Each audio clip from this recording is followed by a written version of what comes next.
Rain drummed a relentless, punishing rhythm against the floor-to-ceiling glass. Walls of the Bennett and Cole corporate boardroom. The glittering, jagged skyline of Manhattan blurred behind Lily Hartman's reflection, rendering her pale face and trembling lips as nothing more than a ghost against the storm. She was a woman desperately trying to breathe through the suffocating weight of sheer heartbreak. Her husband, Cole Bennett, sat directly across the expansive mahogany table, dressed impeccably in a tailored charcoal suit. He was casually tapping a silver Mont Blanc pen against the thick stack of divorce papers. The sharp clicks acting like a metronome of his calculated cruelty. His high-priced lawyer sat beside him, attempting and failing to hide a condescending smirk.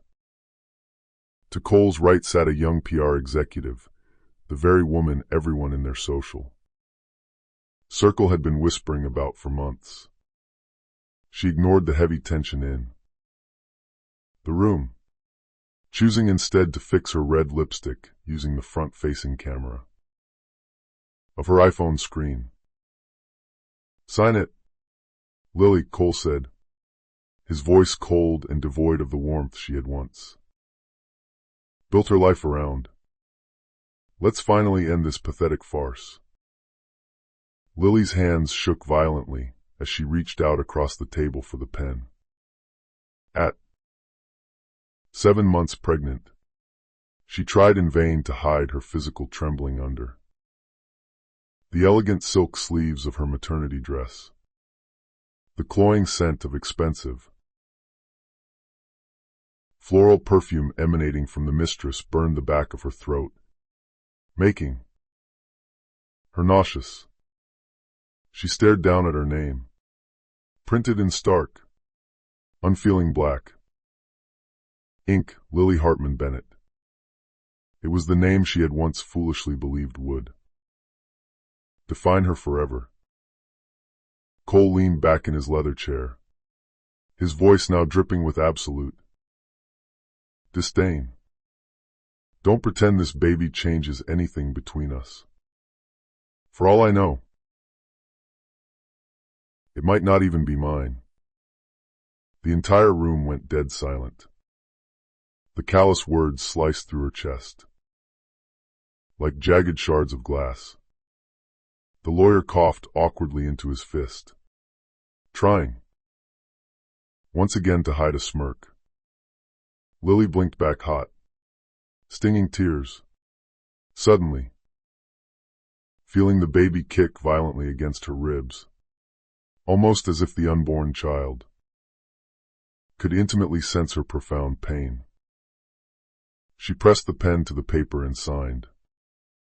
Each deliberate stroke of ink felt exactly like she was shoveling dirt over her old life, burying it forever. Cole immediately pushed the signed papers to his lawyer's side of the table, glanced sideways at his mistress, and whispered something in her ear that made her giggle softly. Lily rose slowly from the heavy leather chair, instinctively clutching her swollen belly protectively. She looked Cole dead in the eye and whispered, "You will regret this." Cole's smirk only deepened into a mocking grin. "I highly doubt that." The moment she pushed through the heavy glass doors of the building and stepped outside, a blinding storm of camera flashes erupted. The paparazzi had been tipped off, catching the exact moment she walked out into the freezing downpour. Completely drenched in rain, her silent tears mixing heavily with running mascara. Manhattan watched her humiliation, endlessly hungry for high society scandal. She frantically tried to find her waiting town car, but her phone buzzed sharply. In her pocket, it was an automated message from her bank. Your account has been suspended. Her breath hitched, catching painfully in her throat. Cole had already frozen her personal finances. She stumbled forward onto the wet sidewalk, violently shivering, feeling utterly lost among the sea of rushing yellow cabs and dark umbrellas. The sprawling city suddenly felt enormous and incredibly heartless. She pressed her trembling palm flat against her stomach, shielded it from the rain, and whispered, "It's just us now." A massive crack of lightning illuminated the dark skyline above.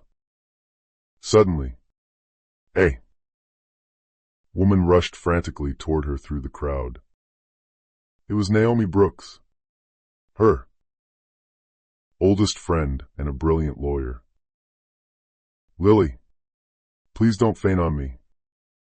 Someone has been desperately trying to reach you all morning," Naomi shouted over the roar of the storm, gripping Lily's shoulders and steadying her on the slippery pavement. "Who?" Lily asked weakly, her teeth chattering. Naomi quickly pulled a soaked, sealed envelope from the depths of her leather purse. "A man named Gus Hale. He says he is the primary executive of your late mother's estate. He said he absolutely needs to meet with you today, before midnight." Lily blinked, completely disoriented by the sudden shift in reality. "My mother's estate?"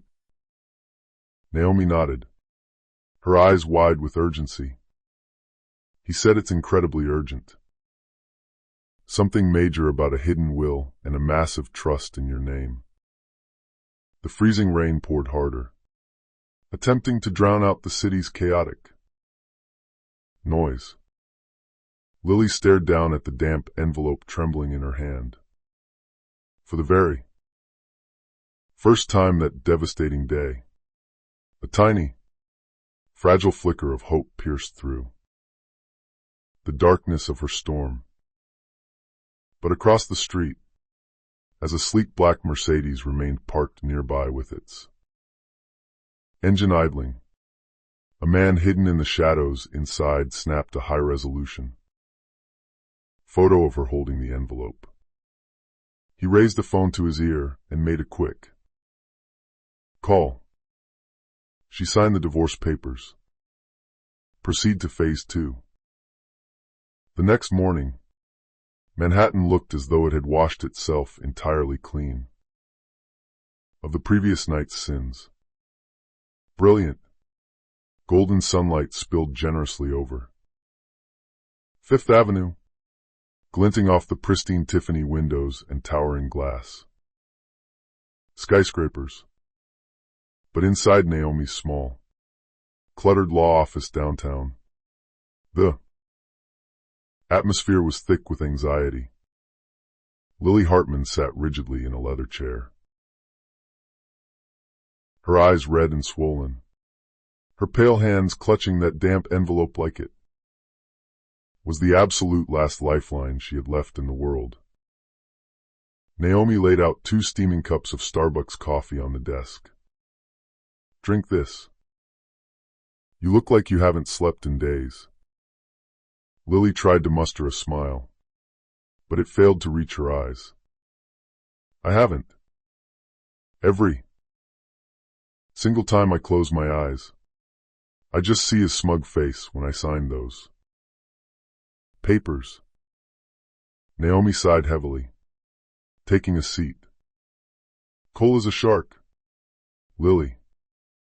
We always knew that. But if this Gus Hale guy is exactly who he says he is, you might finally have something that bastard can't take away from you." With shaking fingers, Lily carefully opened the envelope. Inside rested a Single, heavy piece of parchment letterhead embossed with elegant gold initials. HH. Trust confidential. Her heart raced wildly against her ribs as she read the typed words. Miss Hartman, as the executive of your late mother's estate, I must formally inform you that your inheritance conditions will activate on your 30th birthday. However, early release of these assets may be granted under specific circumstances, one of which has just officially occurred. Naomi's eyes widened as she read over Lily's shoulder. Lily, this could be huge. Lily looked up, thoroughly confused. But my mother died when I was only 15. I thought she had absolutely nothing left to her name. Naomi leaned closer, her legal mind racing. Your mother was a direct part of the Hartman family trust, right? That is serious Manhattan old money. Maybe she intentionally hid it away to protect you from people like Cole. Before Lily could even attempt to answer, the loud ring of Naomi's desk phone shattered the quiet. Naomi Brooks Law, she answered professionally, then immediately frowned.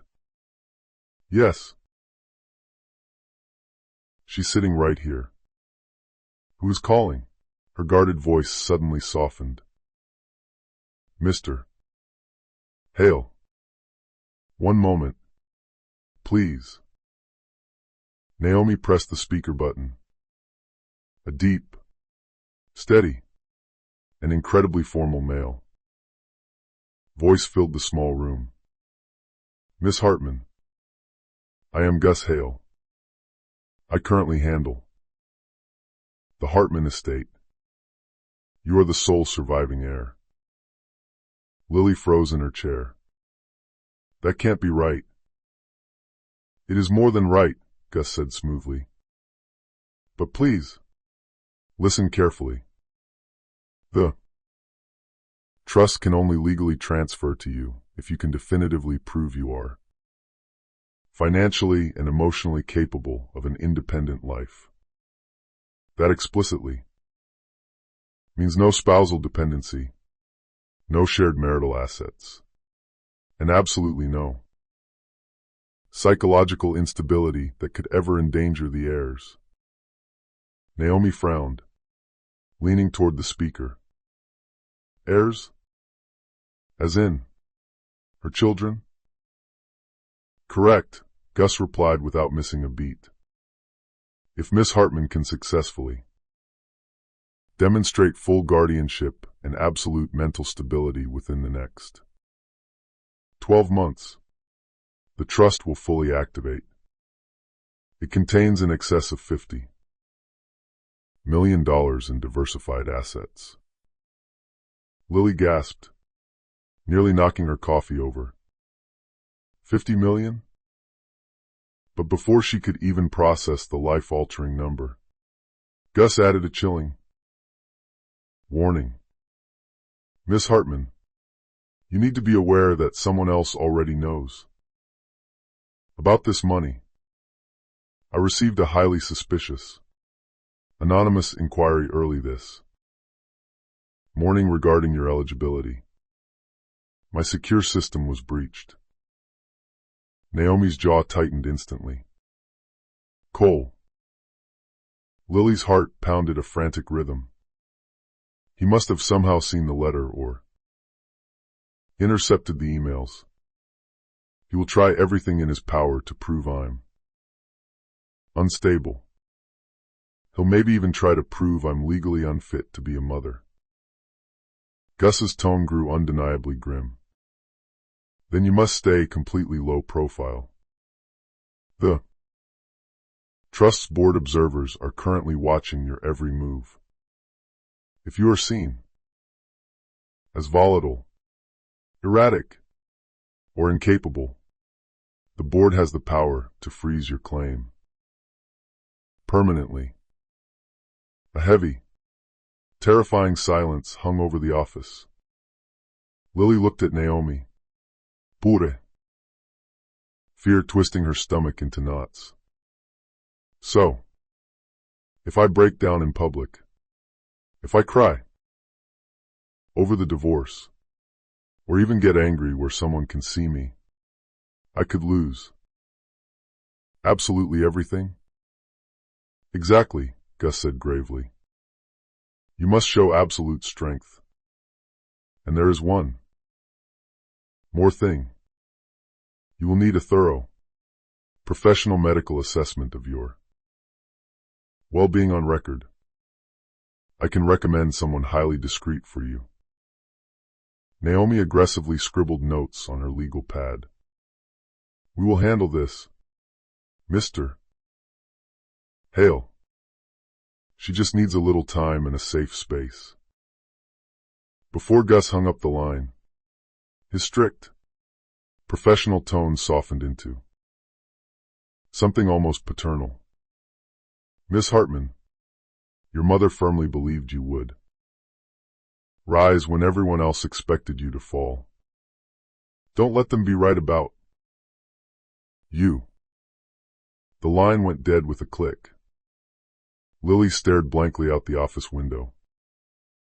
Bright yellow cabs were sliding smoothly past the luxurious Dior and Cartier displays below. The world was moving forward like absolutely nothing had changed. Yet, in the span of 24 hours, everything had. Naomi gently touched her shoulder. We're going to fight smart, Lily. But first, we have to get you somewhere entirely safe. Somewhere no one can easily find you. Outside, directly across the busy street, a man in a gray coat lowered his phone. Camera. He turned and walked casually away, murmuring quietly into his hidden earpiece. Phase 2 confirmed. Send it directly to Cole. And just like that, looking down at the street, Lily realized with a chilling certainty that she hadn't escaped her husband at all. The real game had only just begun. By the time dusk heavily settled over Manhattan, the sprawling city had turned into a glowing river of headlights. Naomi expertly drove her black Mercedes S-Class down Park Avenue, frequently glancing at Lily through the rain-smeared windshield. Lily sat completely silently in the passenger seat, one hand protectively cradling her belly, the other tightly gripping a crumpled tissue. You really need to rest, Lily, Naomi said softly, breaking the silence. We'll go straight to my apartment tonight. It's safer there, and Cole doesn't have the access codes. Lily simply nodded, staring vacantly out the passenger window. The glowing, elegant Cartier sign reflected brightly on the wet glass, immediately reminding her of Cole's empty promises.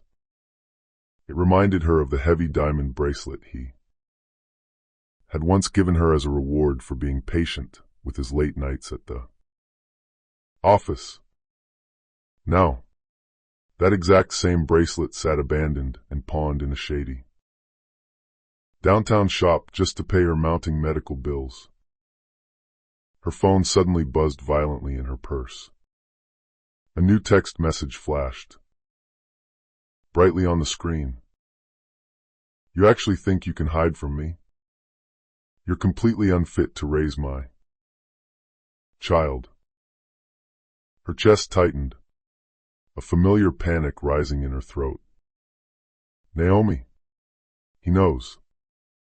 He knows we left Naomi's knuckles whitened as she gripped the steering wheel harder.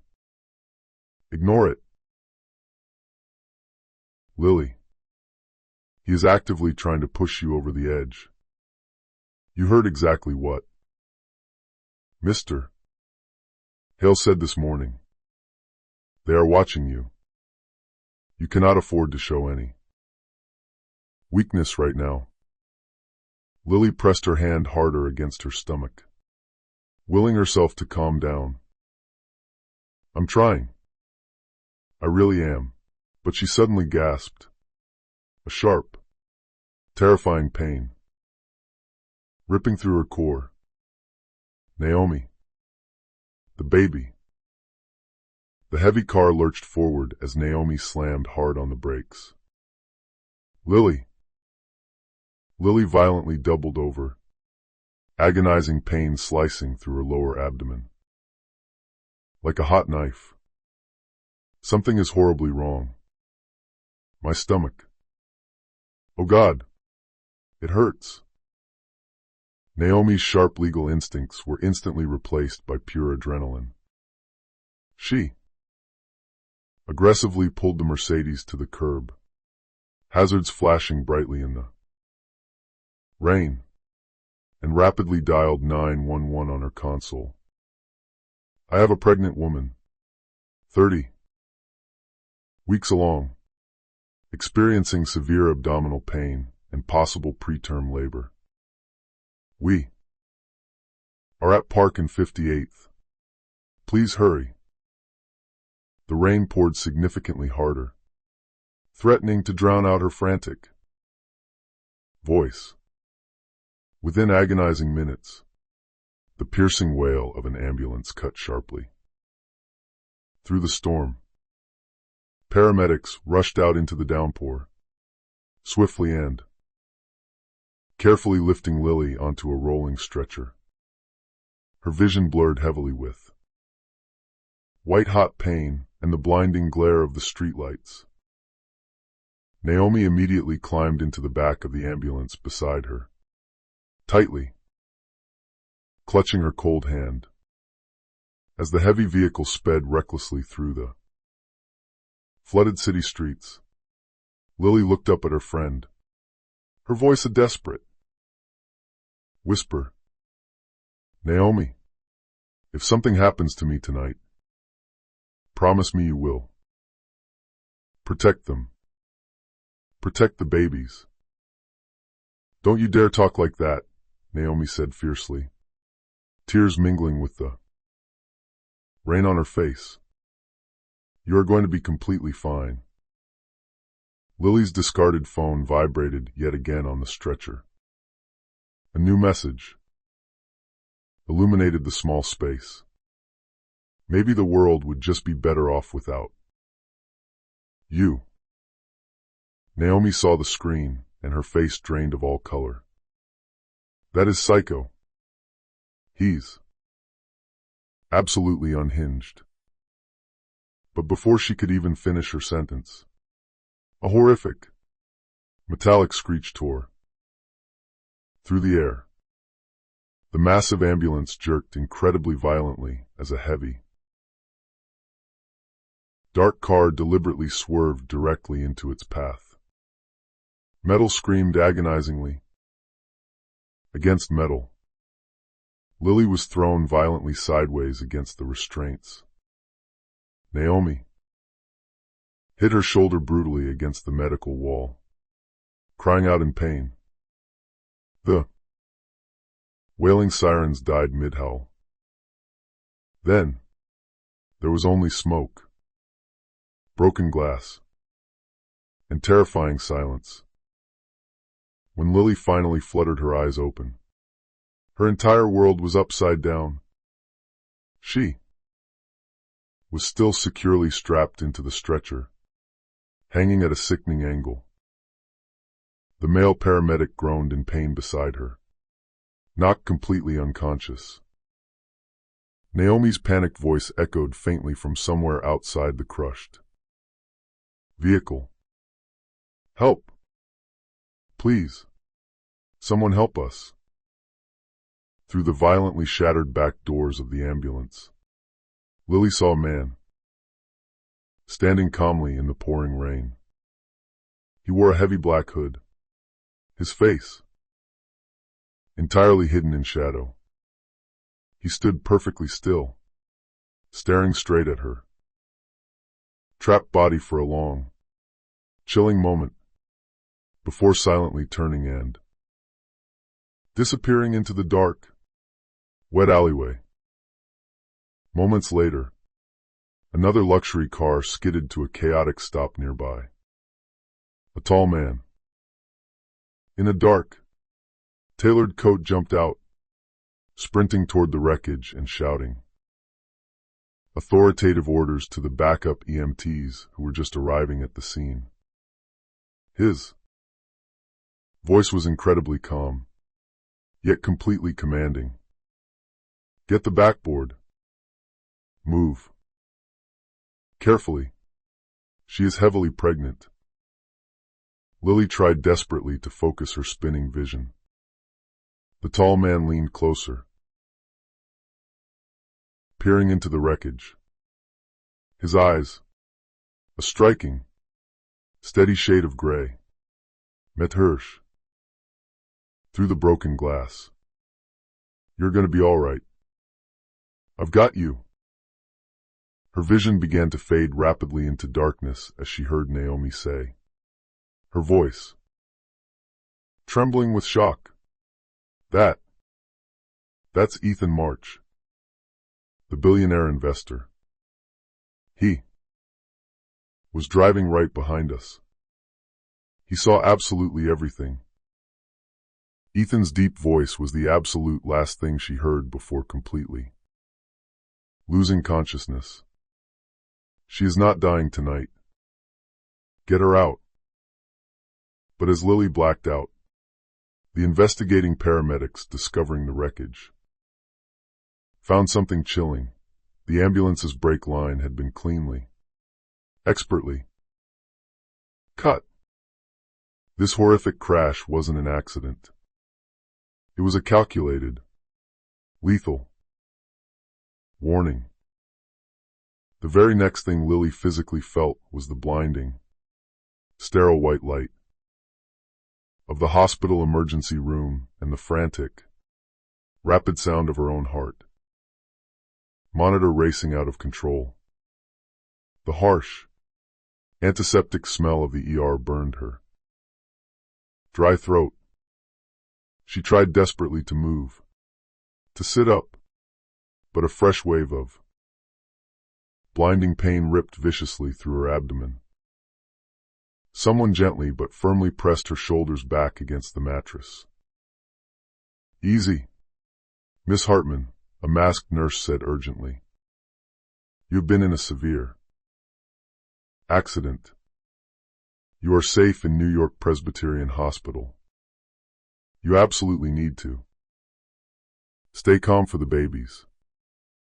"Babies?" The word echoed through her heavy, medicated haze. "The babies," she whispered frantically.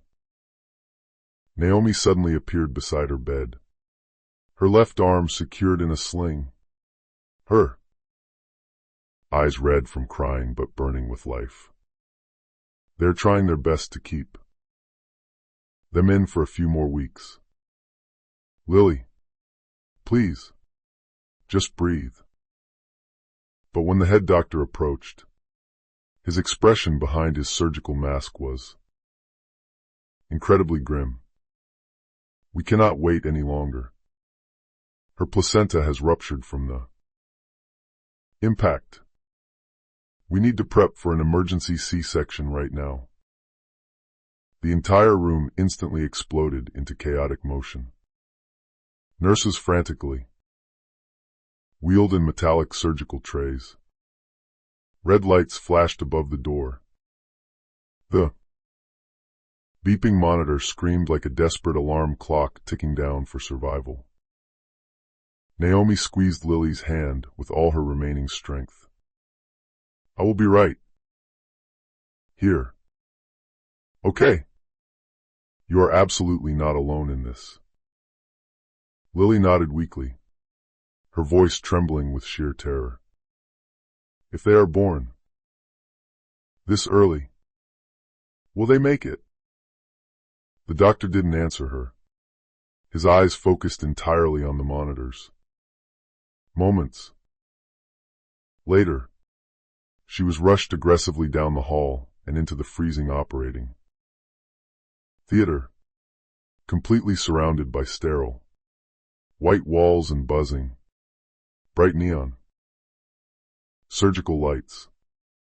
The anesthesiologist leaned closely over her face. Take deep breaths, Mrs. Bennett. Not Bennett, she whispered fiercely, her heavy eyelids fluttering as the medication hit her veins. Hartman. A faint, respectful smile flickered under his blue mask. Hartman. Then. You're safe now. Through the thick, surreal haze of pain and heavy medicine, Lily heard the doctor's muffled voice calling out orders. The first one is crowning. Ready. Push. A tiny, fragile cry suddenly pierced the cold air. Then, miraculously, came another. And then, one more. 3 distinct, tiny cries overlapping each other, uneven, raspy, but undeniably alive. That beautiful sound filled the sterile surgical room with something infinitely bigger and more powerful than hope. The nurses murmured excitedly to one another. Triplets. All breathing. Lily sobbed uncontrollably with profound relief, the tears tracking hot into her hairline. My babies. They're alive. One of the attending doctors turned sharply to someone standing at the door. We will need full NICU support immediately. Prep the incubators. That was the exact moment she saw him again. Ethan March, the brave man from the accident scene. His impeccably tailored coat was still completely soaked from the freezing rain, his striking gray eyes fixed solely on her with deep, unwavering concern. I know I am not legally family, he firmly told the head nurse blocking his path, but I am personally covering absolutely all of her medical costs. You make damn sure she has the absolute best care this entire hospital can offer. The nurse hesitated, clutching her clipboard. Sir, that's highly irregular. I said, all costs, Ethan repeated, his tone quiet but possessing an absolute, terrifying authority. As Lily drifted blissfully in and out of consciousness, she watched him smoothly pull out a sleek, heavy black card and hand it without hesitation to the hospital staff. Then, his intense gaze softened significantly when he looked back through the glass at her. You are perfectly safe now, Miss Hartman. You did it. When she woke again several hours later, the violent storm outside had finally passed. The massive city beyond the window glowed a peaceful silver beneath the iconic skyline. Naomi slept soundly in the uncomfortable corner chair beside Lily's bed, exhausted from the ordeal. Ethan stood quietly near the door, looking intently through the nursery glass observation window, where 3 tiny, fragile incubators glimmered under pale calming blue lights.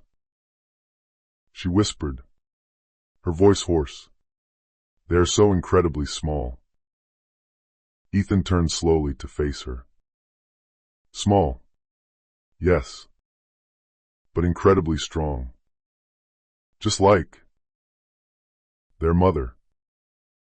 Her tired eyes instantly filled with fresh tears. Thank you for saving us. Tonight. He shrugged lightly, attempting to downplay his heroism.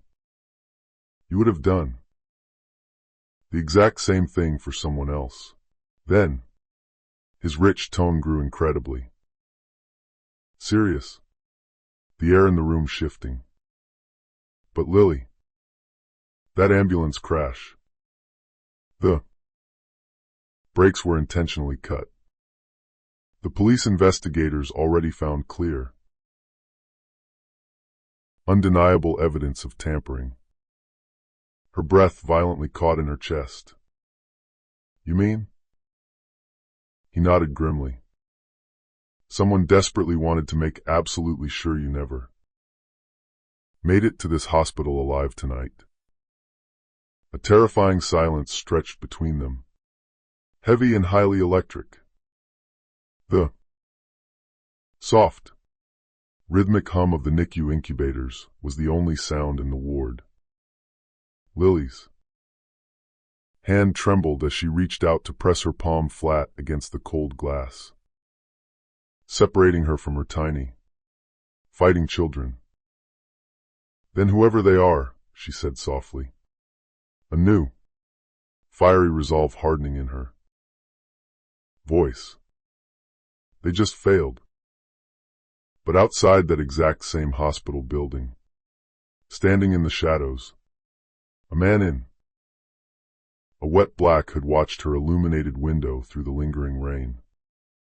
He raised a burner phone to his lips and whispered, she miraculously lived. Phase 3 begins now. 3 quiet weeks after the horrific accident. Soft, white snow beautifully blanketed Manhattan like silence itself. Lily sat comfortably by the hospital room window, her healing body still weak but recovering. Her eyes fixed determinably on the city lights that shimmered endlessly beyond the thick glass.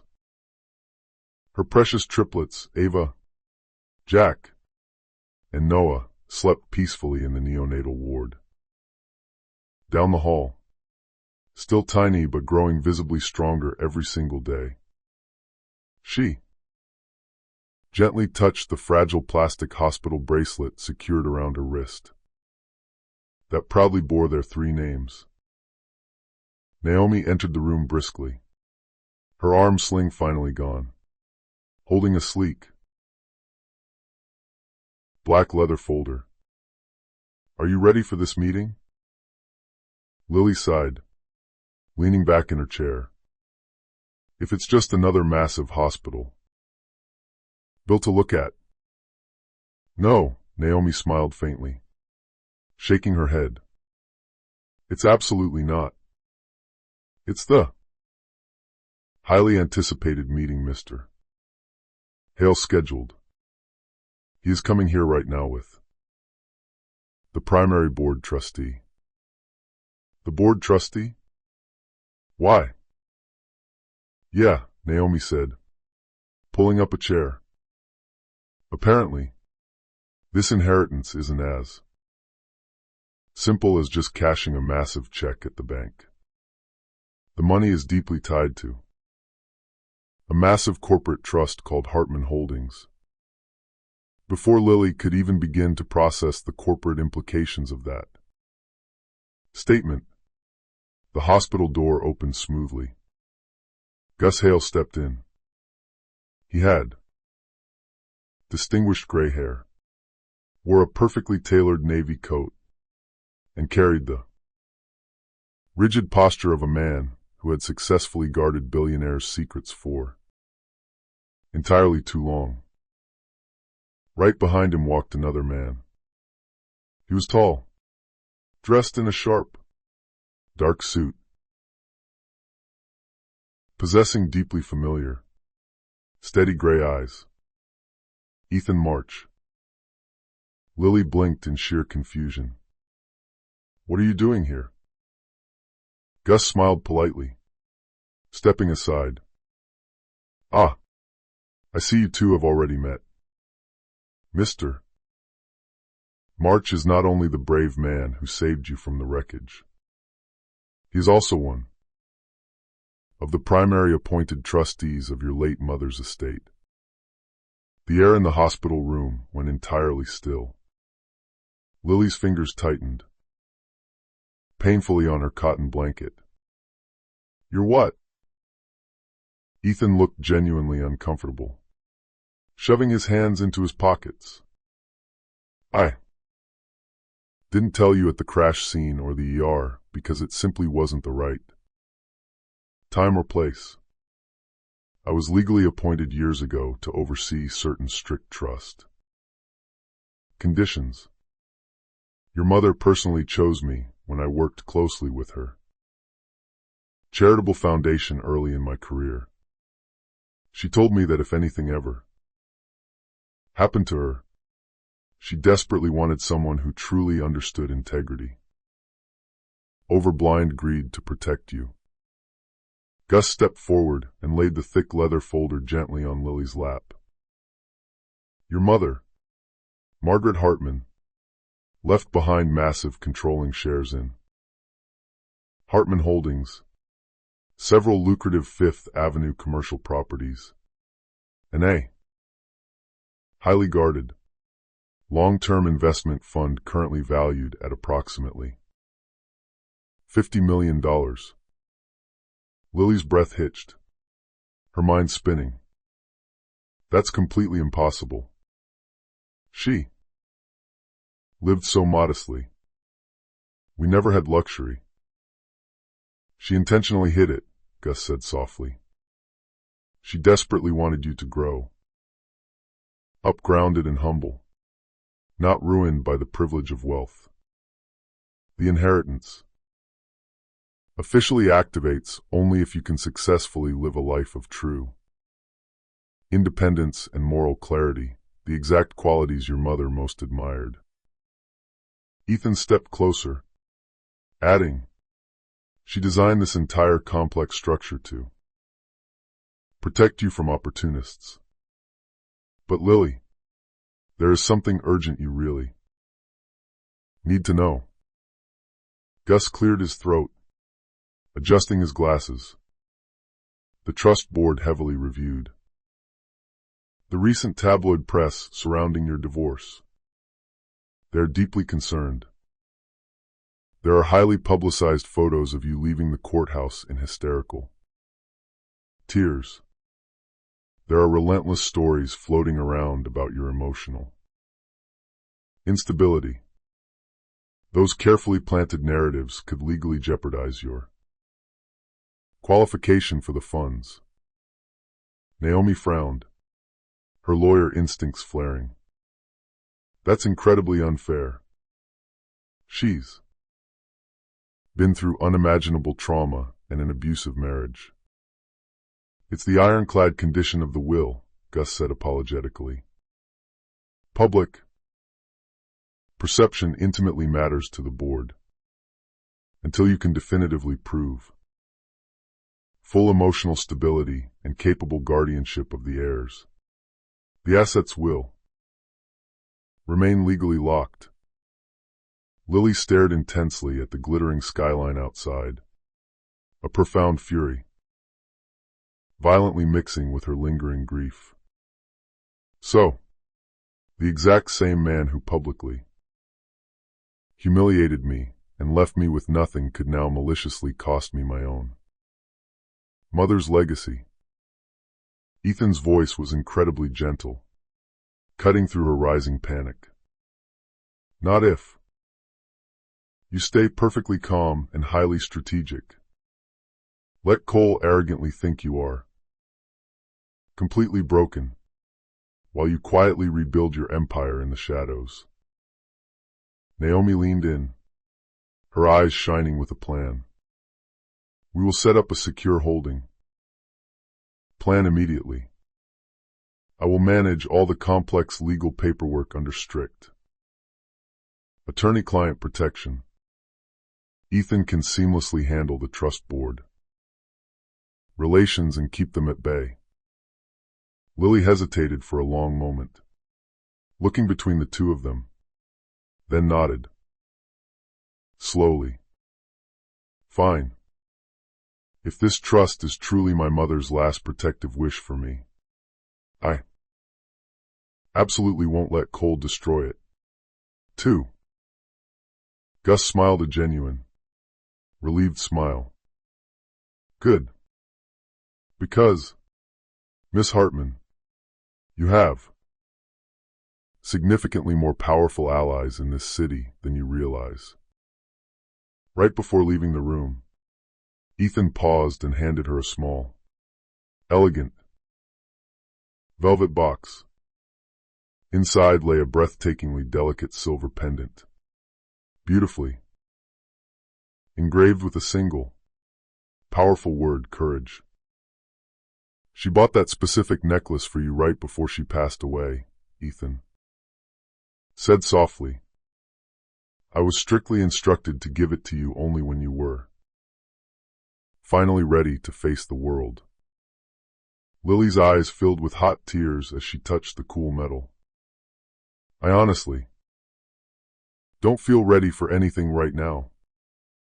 You absolutely don't have to feel ready, Ethan replied smoothly. You just have to take the first step and begin.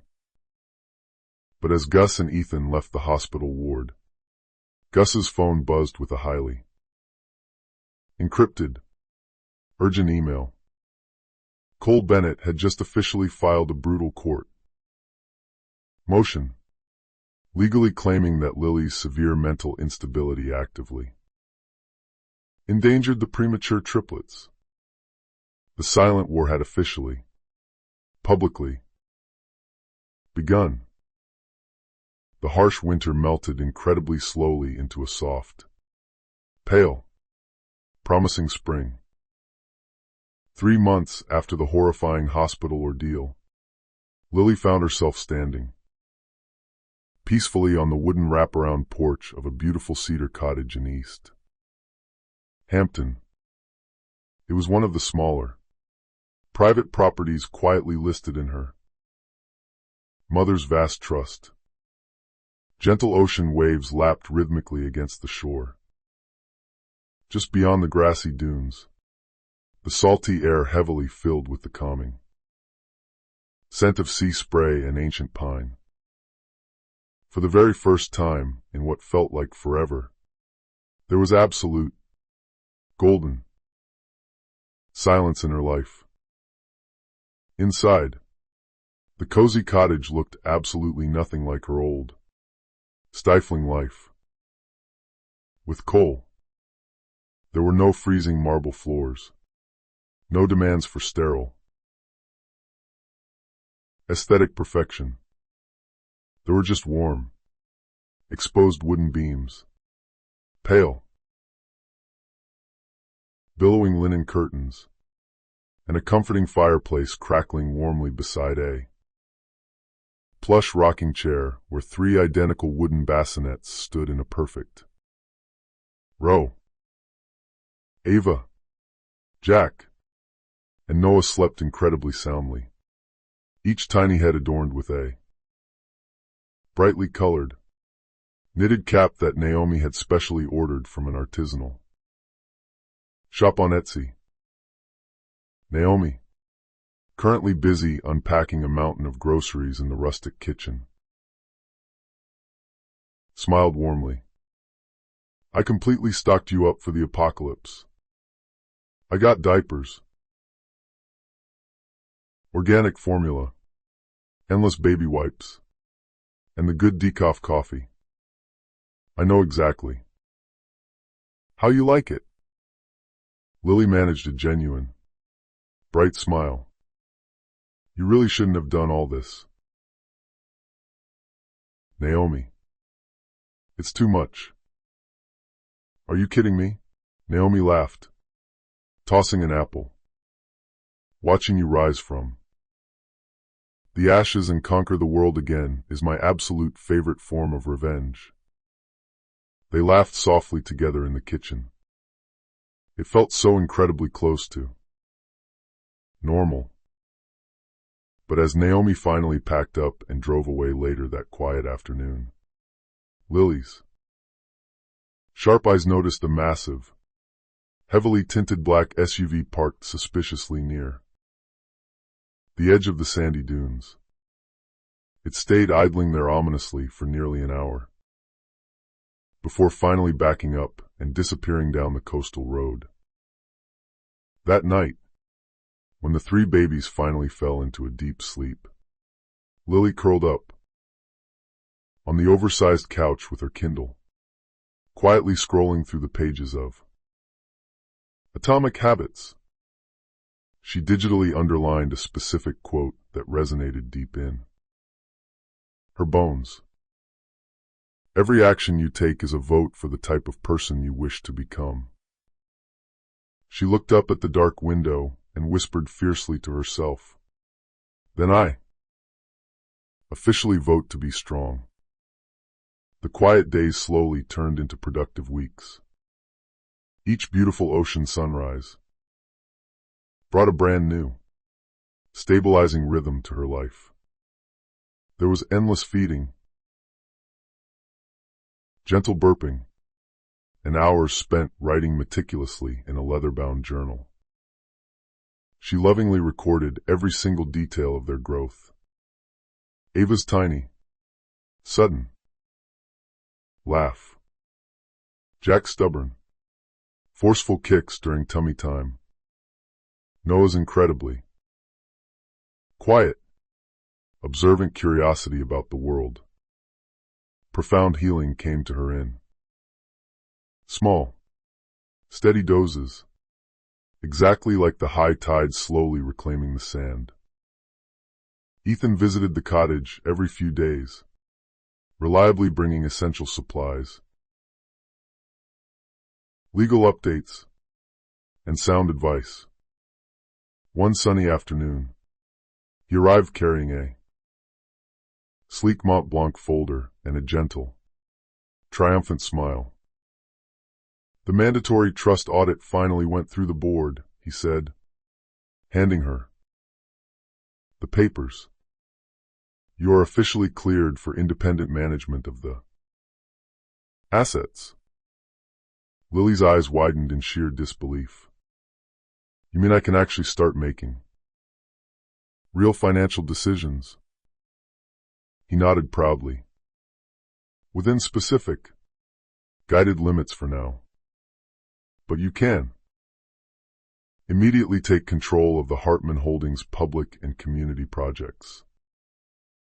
Running them successfully will undeniably prove your capability to the board and silence the critics." Lily hesitated, a shadow crossing her face. "Cole absolutely won't just stop coming for me, will he?" Ethan's warm expression instantly darkened. "He's actively filing more ridiculous legal motions as we speak. He formally claims you are emotionally unfit to parent and that you completely fabricated the story of the inheritance to gain sympathy." She felt her chest painfully tighten. "Fabricated? How low can he possibly go?" "Significantly lower than you can even imagine," Ethan said quietly, his eyes serious. "But you currently have something he will absolutely never have again in his life: massive public sympathy." That evening, they stood together outside on the porch, silently watching the magnificent sunset. The vast sky blazed with brilliant shades of pink and spun gold, reflecting beautifully in the polished glass of Ethan's parked Mercedes. He looked at her intently, watching the cool ocean wind lift the dark hair from Her face. "You deeply remind me of my late wife," he said incredibly softly, breaking the silence. "Not because you physically look like her, but because when faced with tragedy, you absolutely refuse to break." Lily looked down at the wooden deck, her throat suddenly thick with emotion. "She must have been incredibly lucky to have you." "No," he said, his voice dropping to a whisper. "I was the lucky one just to be there." Her eyes slowly met his, lingering just long enough for both of them to feel something deeply unspoken pass between them.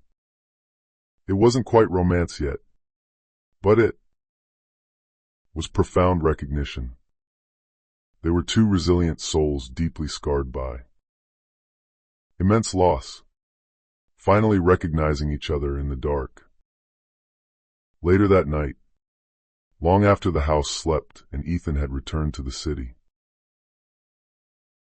Lily sat alone by the dark window with her glowing laptop, ambitiously drafting detailed corporate plans to officially reopen her mother's dormant charity foundation. Her pale reflection in the glass looked significantly calmer,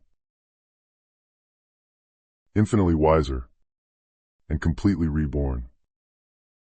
But then, the cottage power suddenly flickered. Once, twice, and then, the lights went completely out, plunging the house into pitch black. She froze in her chair, her heart instantly hammering against her ribs. From outside in the dark came the incredibly faint, low hum of a heavy engine. Through the sheer linen curtain, she saw the sweep of headlights.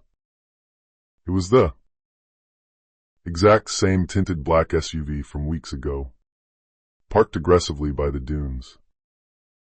A tall, broad shadow stepped silently out of the vehicle and began walking deliberately toward the house.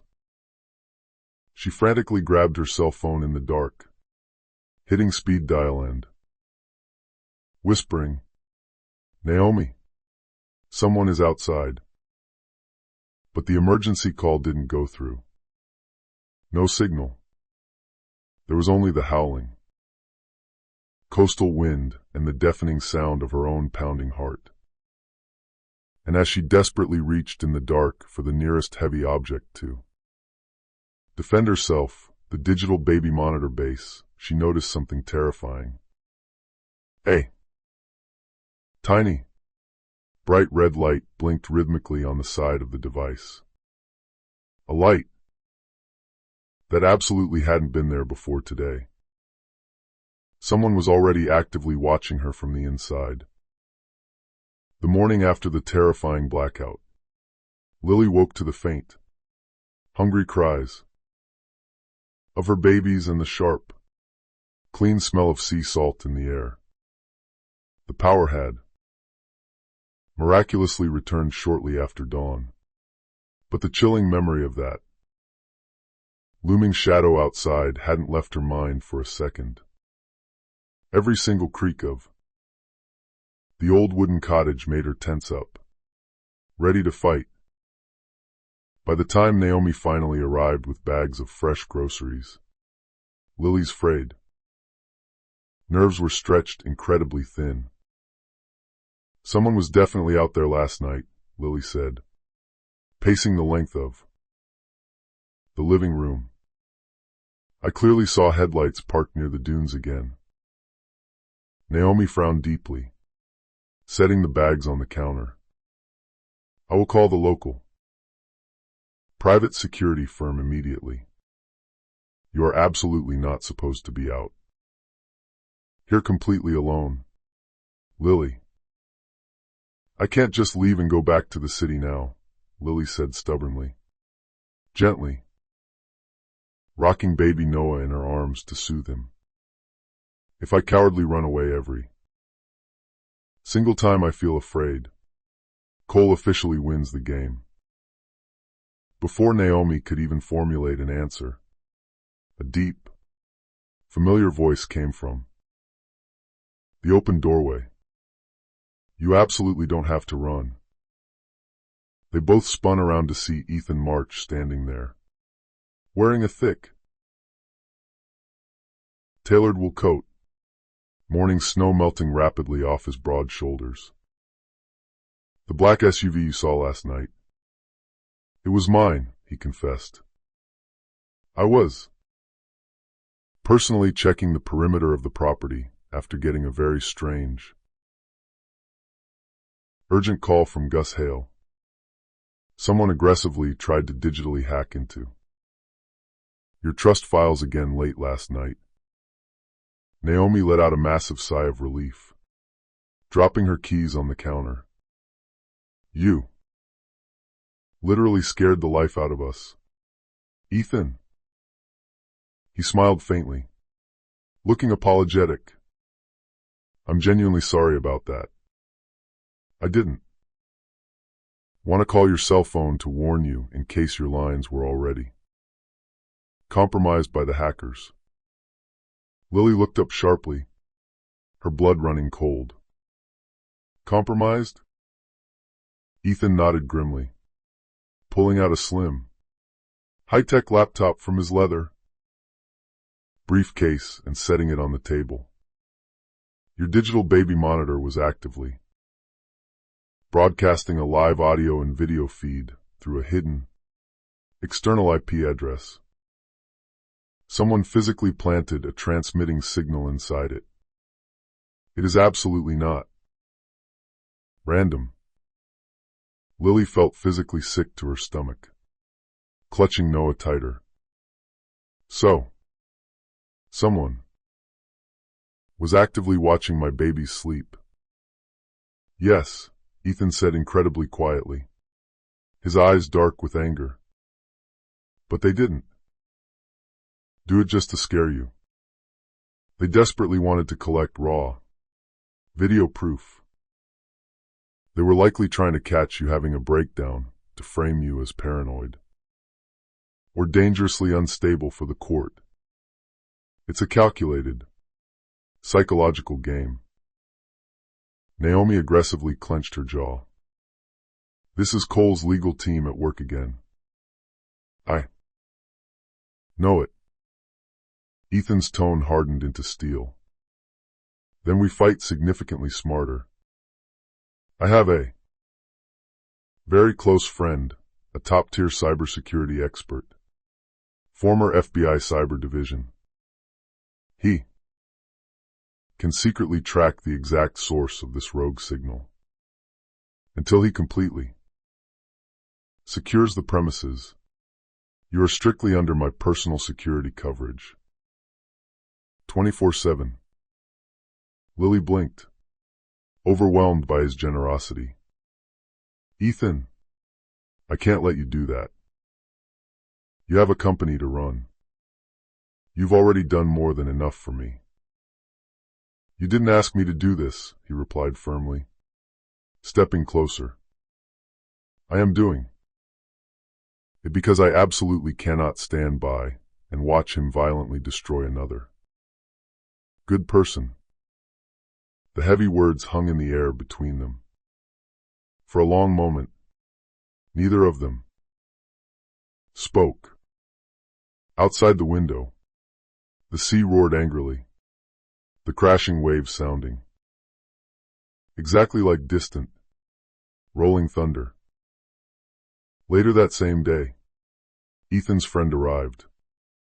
He was a wiry, intense man named Nick, loaded down with massive cases of advanced scanning equipment. He moved through the entire house completely quietly, meticulously scanning every single electronic device. The rogue signal came directly from a miniature satellite router expertly hidden underneath the nursery floorboards, Nick reported, holding up a tiny black device. It's incredibly sophisticated, Military-grade hardware. Someone highly professional set this up. Lily sat down hard on the couch, the gravity of the situation sinking in. Professional? As in? Nick met her terrified eyes. As in high-end corporate espionage and surveillance. Absolutely not some cheap paparazzi hack. This was done by someone with serious money and resources. Ha! Naomi muttered bitterly under her breath. Cole Bennett money. Ethan exhaled slowly, rubbing the back of his neck. We will definitely file an official federal report. But first, we completely cut off their access. That entire night, Ethan stayed and personally installed a brand new, heavily encrypted network system for the cottage. Lily sat quietly and watched him work. By the flickering light of the fireplace, his intense concentration, his unshakable calm, his quiet, protective presence, it all felt incredibly, disarmingly safe to her. Why are you truly helping me? She asked finally, her voice barely above a whisper. He looked up from the glowing router, the warm firelight significantly softening the hard angles of his face. Because I've been exactly where you are sitting. Right now. I lost absolutely everything once. I lost my wife, my career, my peace of mind. Someone powerful lied to the press, and the entire world blindly believed it. Absolutely no one deserves to drown in the dark alone. Lily. She swallowed hard, tears pricking her eyes. Thank you, Ethan. He smiled slightly, but his eyes remained cautious. Please, don't thank me just yet. This war isn't over. The soothing sound of the coastal wind completely filled the intimate space. Between them, the baby stirred in the bassinet, making soft, cooing noises that filled the warm air. For the very first time in agonizing months, Lily felt something she hadn't dared to feel since the boardroom, trust. Hours later, long after Ethan and Nick had finally left for the city, Lily stood alone at the living room window holding a sleeping Noah.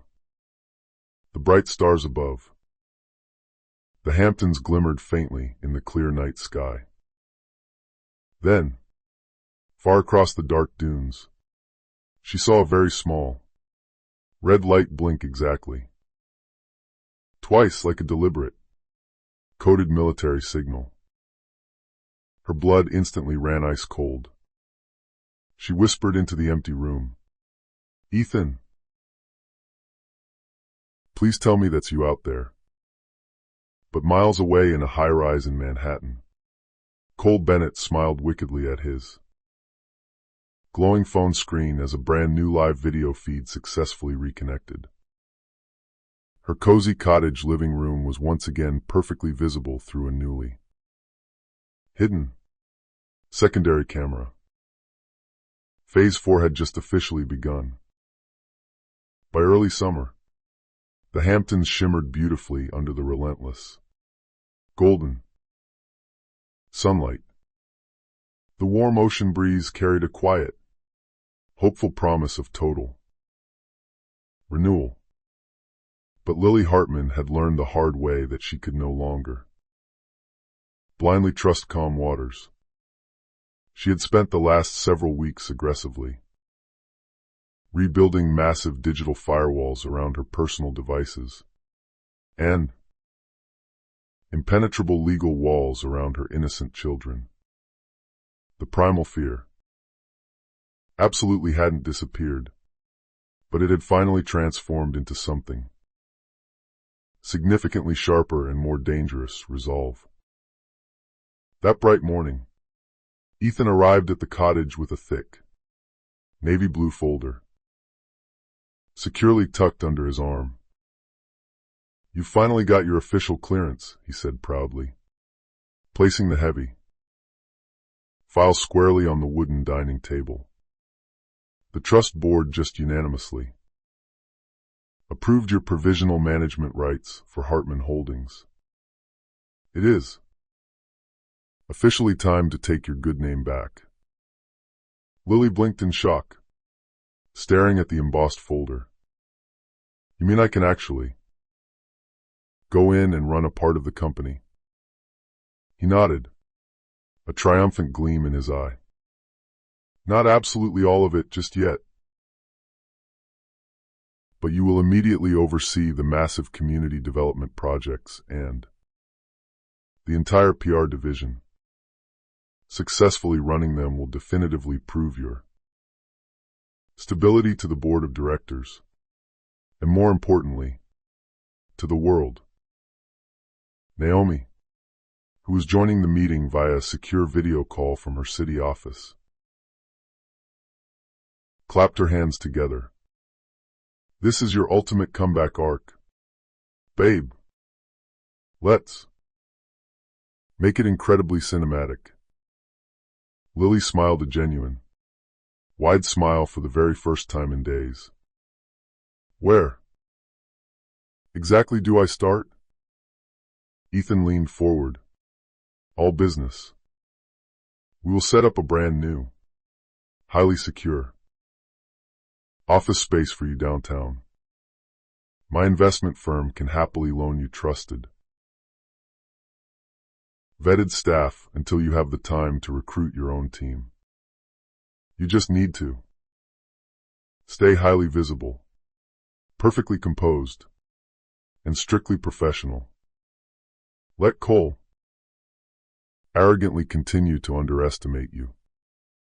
3 days later, Lily confidently walked through the massive revolving doors of a towering Manhattan skyscraper, impeccably dressed in a tailored cream power suit and low, sensible heels.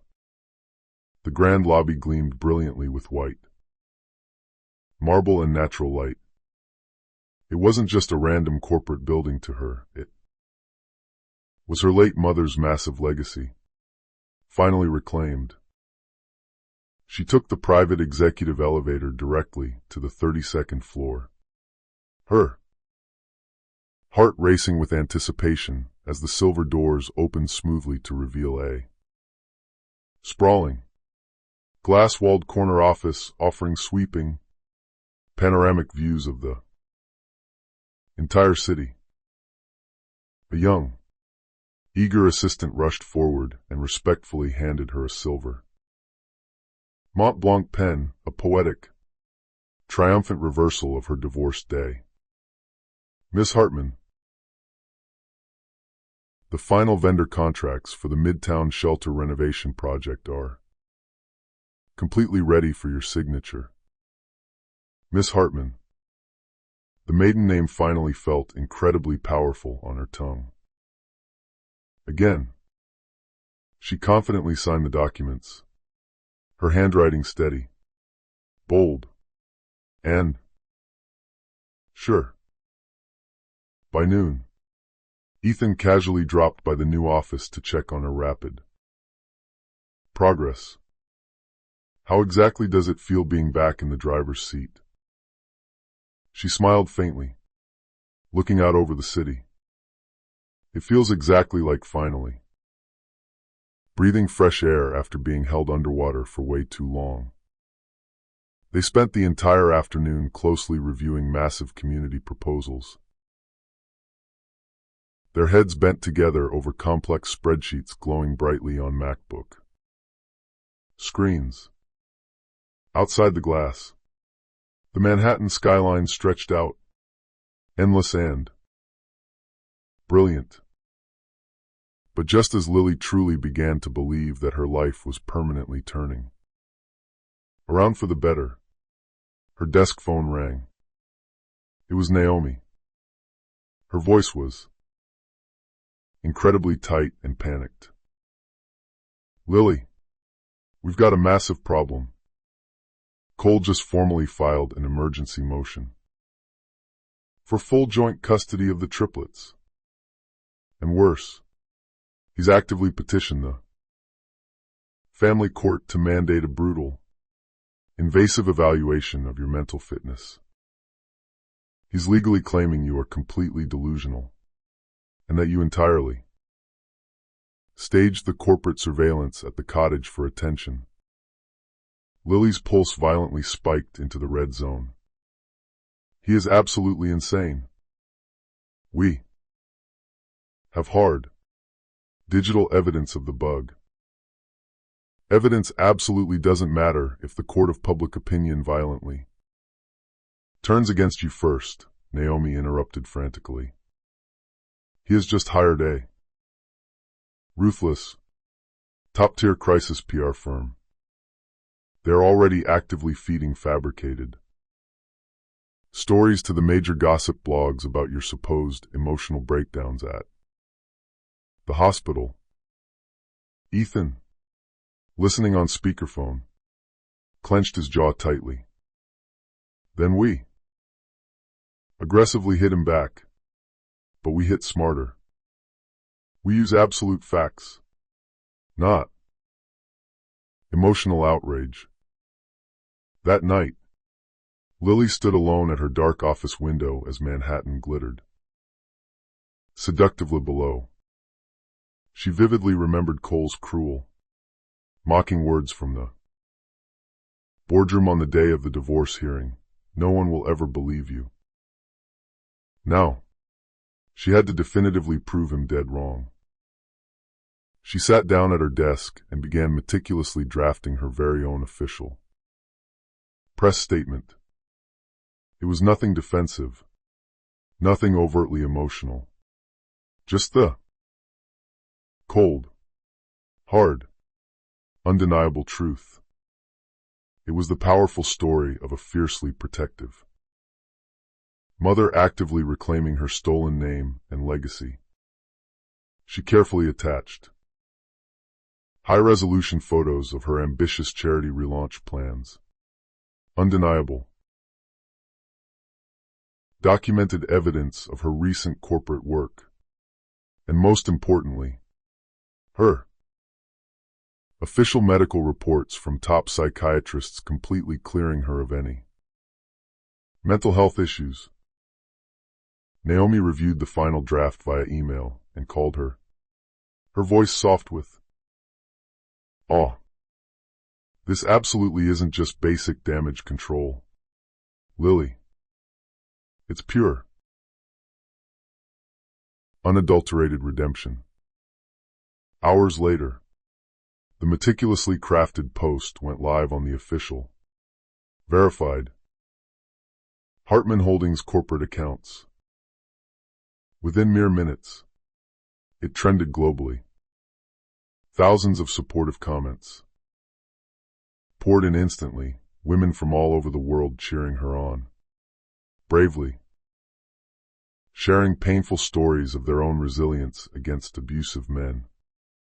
Lily sat back in her leather chair, her heart pounding with triumph. For the very first time in their relationship, Cole Bennett wasn't the one completely controlling the public narrative. But at exactly 2 a.m., an ominous notification pinged loudly on her private phone. It was a new, heavily encrypted email from an unknown sender. The subject line read, "You absolutely can't outsmart me, Lily." Attached to the email was a single, highly damaging photo. It was grainy.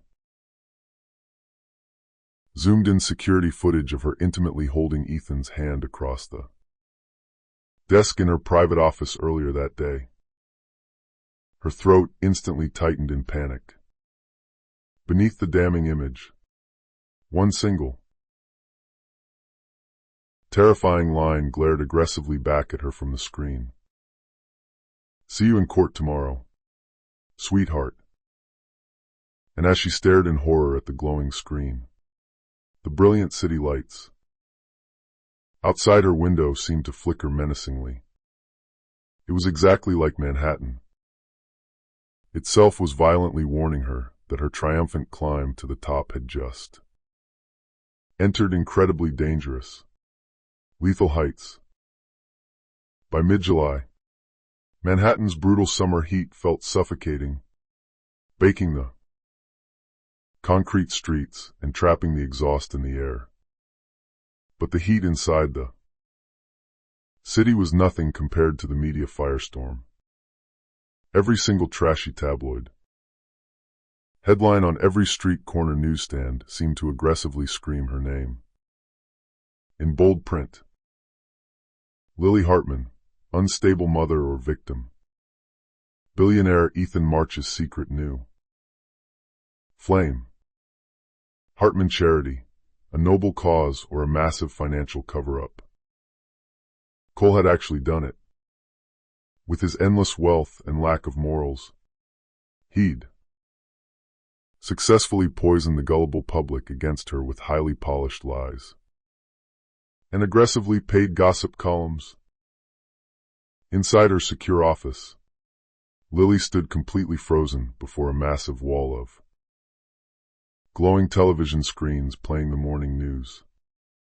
Ethan's highly trusted PR director, a fiercely composed, shark-like woman named Marissa, clicked rapidly through presentation slides. "He is intentionally framing you as completely emotionally erratic and financially irresponsible," Marissa explained briskly. "He is legally claiming to the press that you are illegally spending your mother's trust funds on luxury vacations, and he's intentionally leaking out of context surveillance photos of you and Ethan to imply an illicit affair paid for by the charity." Lily's voice trembled with indignation. "But I haven't even physically left Manhattan since the cottage. I haven't spent a dime on myself." "That absolutely doesn't matter to the tabloids," Marissa said bluntly. "The public generally doesn't believe boring facts. They eagerly believe salacious stories, especially tragic ones with wealthy villains they can comfortably hate. Right now, Cole has successfully made you his perfect villain." Naomi suddenly stormed into the office, angrily waving a thick legal folder. "I just got the official custody evaluation order from the judge. They want to aggressively review your mental fitness as a mother. Cole is legally pushing for strictly supervised visitation rights only. He's gone completely nuclear." Ethan stood quietly in the far corner of the room, absolutely silent, his strong jaw tight with suppressed rage. He finally stepped forward and said, "Then we will gladly show the world exactly who the real Lily Hartman is." He turned sharply to Marissa. "Set up a primetime media slot immediately. I want a live, unedited interview on a major national network. Absolutely no trashy tabloids. No heavily edited gossip segments." Lily blinked rapidly, backing away. "You actually want me to go on live national TV?" "Yes," Ethan said firmly, gripping her shoulders. "You need to tell your exact story to the world. Not filtered through expensive lawyers. Not through typed press releases. But through your own authentic voice. You've been hiding in the Shadows for too long, letting him completely define who you are. It is officially time to reclaim the narrative once and for all. No, I can't. The terrifying idea paralyzed her. But the very next day, despite her fear, she stood bravely under the blinding studio lights of a major network, her heart racing uncontrollably, while professional makeup artists frantically dabbed anti-shine powder across her trembling hands and forehead. The frantic floor producer whispered in her ear, "We go live to the nation in exactly 60 seconds. Sitting directly across from her was the famous host of the Morning View, a highly respected daytime show watched daily by millions of Americans. The host smiled sympathetically as the red camera light blinked on. "Lily, thank you so much for being incredibly brave enough to join us here today. America has certainly heard a lot of wild stories about you in recent weeks. Some are incredibly cruel. Some seem highly unbelievable. What is the actual truth?" Lily took a massive, shaky breath, looking directly into the camera lens. "The absolute truth is that I am absolutely not perfect. Yes, I openly cried when I was forced to sign those cruel divorce papers. Yes, I completely broke down in terror when I was in a car crash and thought I would lose my premature babies. But basic human weakness in the face of trauma isn't insanity. It is simply humanity." The veteran host leaned forward, captivated. "And what exactly is the truth about your heavily scrutinized relationship with billionaire Ethan March?" Lily didn't flinch. She met the camera head-on with fierce clarity. "Ethan March heroically saved my life from a car wreck. Quite literally. But he is absolutely not the focus of my story. My story is about pure survival.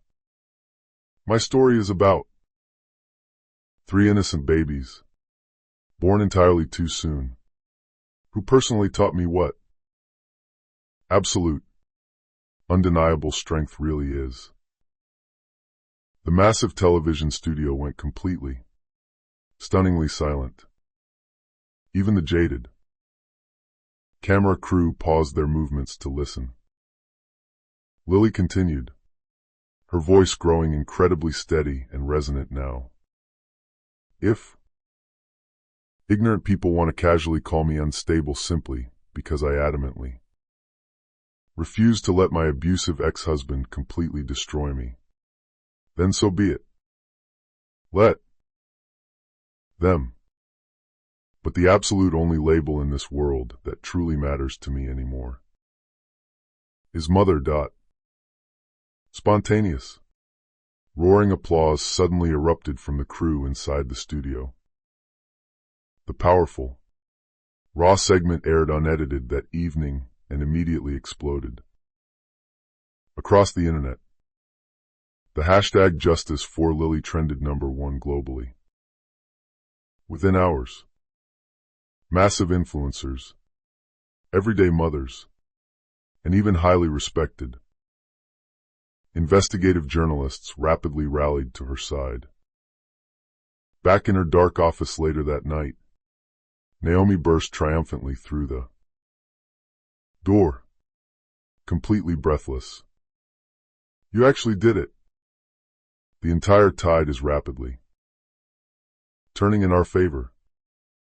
Even the grumpy judge's office called and is officially reconsidering the necessity of the custody review based on public backlash." Lily smiled faintly, grateful tears brimming in her eyes.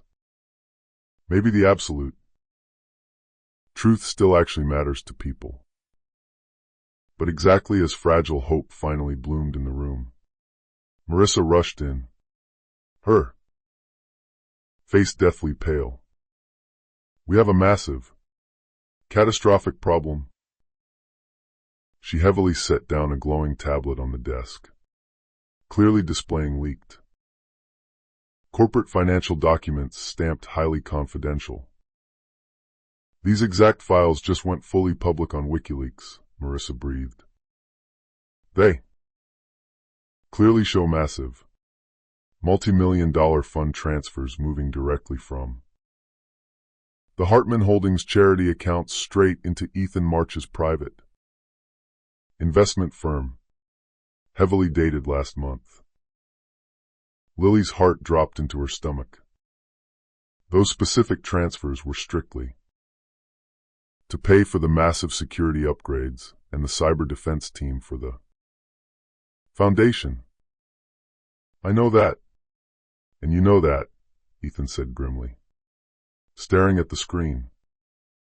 "But, completely taken out of context, it legally looks exactly like massive corporate fraud and embezzlement." And Cole just proudly shared the leaked documents on his verified Twitter account, Marissa added, pulling up the post with the viral caption, "She's illegally stealing millions from her dead mother's charity trust just to pay off her billionaire lover." Naomi violently cursed under her breath, slamming her fist on the desk. "He's masterfully framing you for financial crimes again." Lily stared blankly at the glowing tablet screen in sheer horror.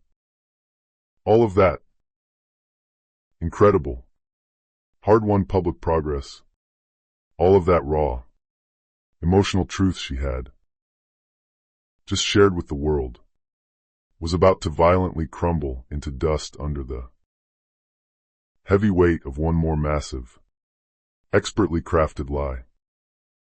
And somewhere in a penthouse across Manhattan, an arrogant Cole Bennett happily raised a crystal glass of expensive scotch, watching her live interview replay on his phone with a cruel smirk. "That was a very nice, touching speech, sweetheart," he muttered mockingly to the screen. "Now, let's see exactly how much the fickle world still loves you." Tomorrow morning, crisp, biting autumn eventually swept aggressively through Manhattan, bringing sharp, freezing winds and sending brilliant gold and crimson leaves swirling frantically down Fifth Avenue. After agonizing months of relentless legal and PR chaos, Lily Hartman shockingly received a formal, gold-embossed invitation to the highly exclusive annual Children of Tomorrow charity gala. It was the exact same high society event that Cole and his PR-perfect mistress, Julia, were officially co-chairing this year. The malicious, calculated irony of the invitation wasn't lost on absolutely anyone in her camp. Naomi violently slammed the thick invitation down on Lily's glass desk. "This is an obvious, blatant trap. It is pure bait to get you in public." "I know it is," Lily said completely calmly, casually flipping the expensive card over in her hands. "But it is also a massive, highly visible public stage. If I cowardly stay silent and hide at home tonight, I remain the pathetic ghost of his fake story. But if I boldly show up, I control the narrative. I become the headline."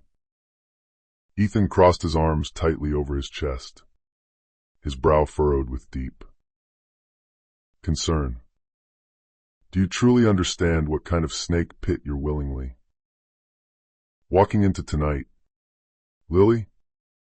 He will absolutely try to brutally humiliate you in front of the entire city's elite. Lily slowly looked up at him. Her dark eyes were no longer soft and frightened, but incredibly steady, sharp, and fierce. Then I will gladly let him try. That evening, the iconic Plaza Hotel literally glowed like liquid gold under the light of massive crystal chandeliers. Hundreds of aggressive paparazzi lined the velvet ropes of the long red carpet. Wealthy guests draped in custom Dior and vintage Versace swept past the relentless camera flashes.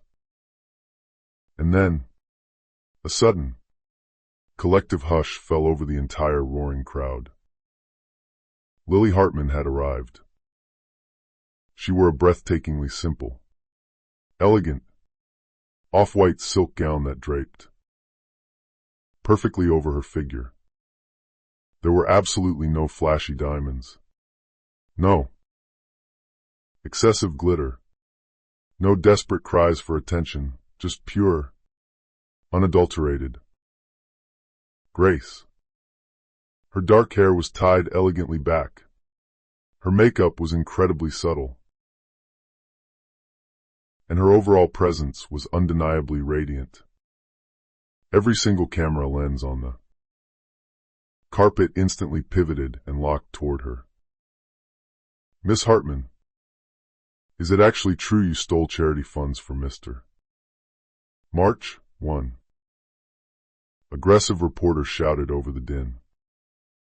Lily stopped, turned gracefully toward the cameras, and smiled a gentle, completely unbothered smile. The absolute truth has already survived. Significantly worse lies than that.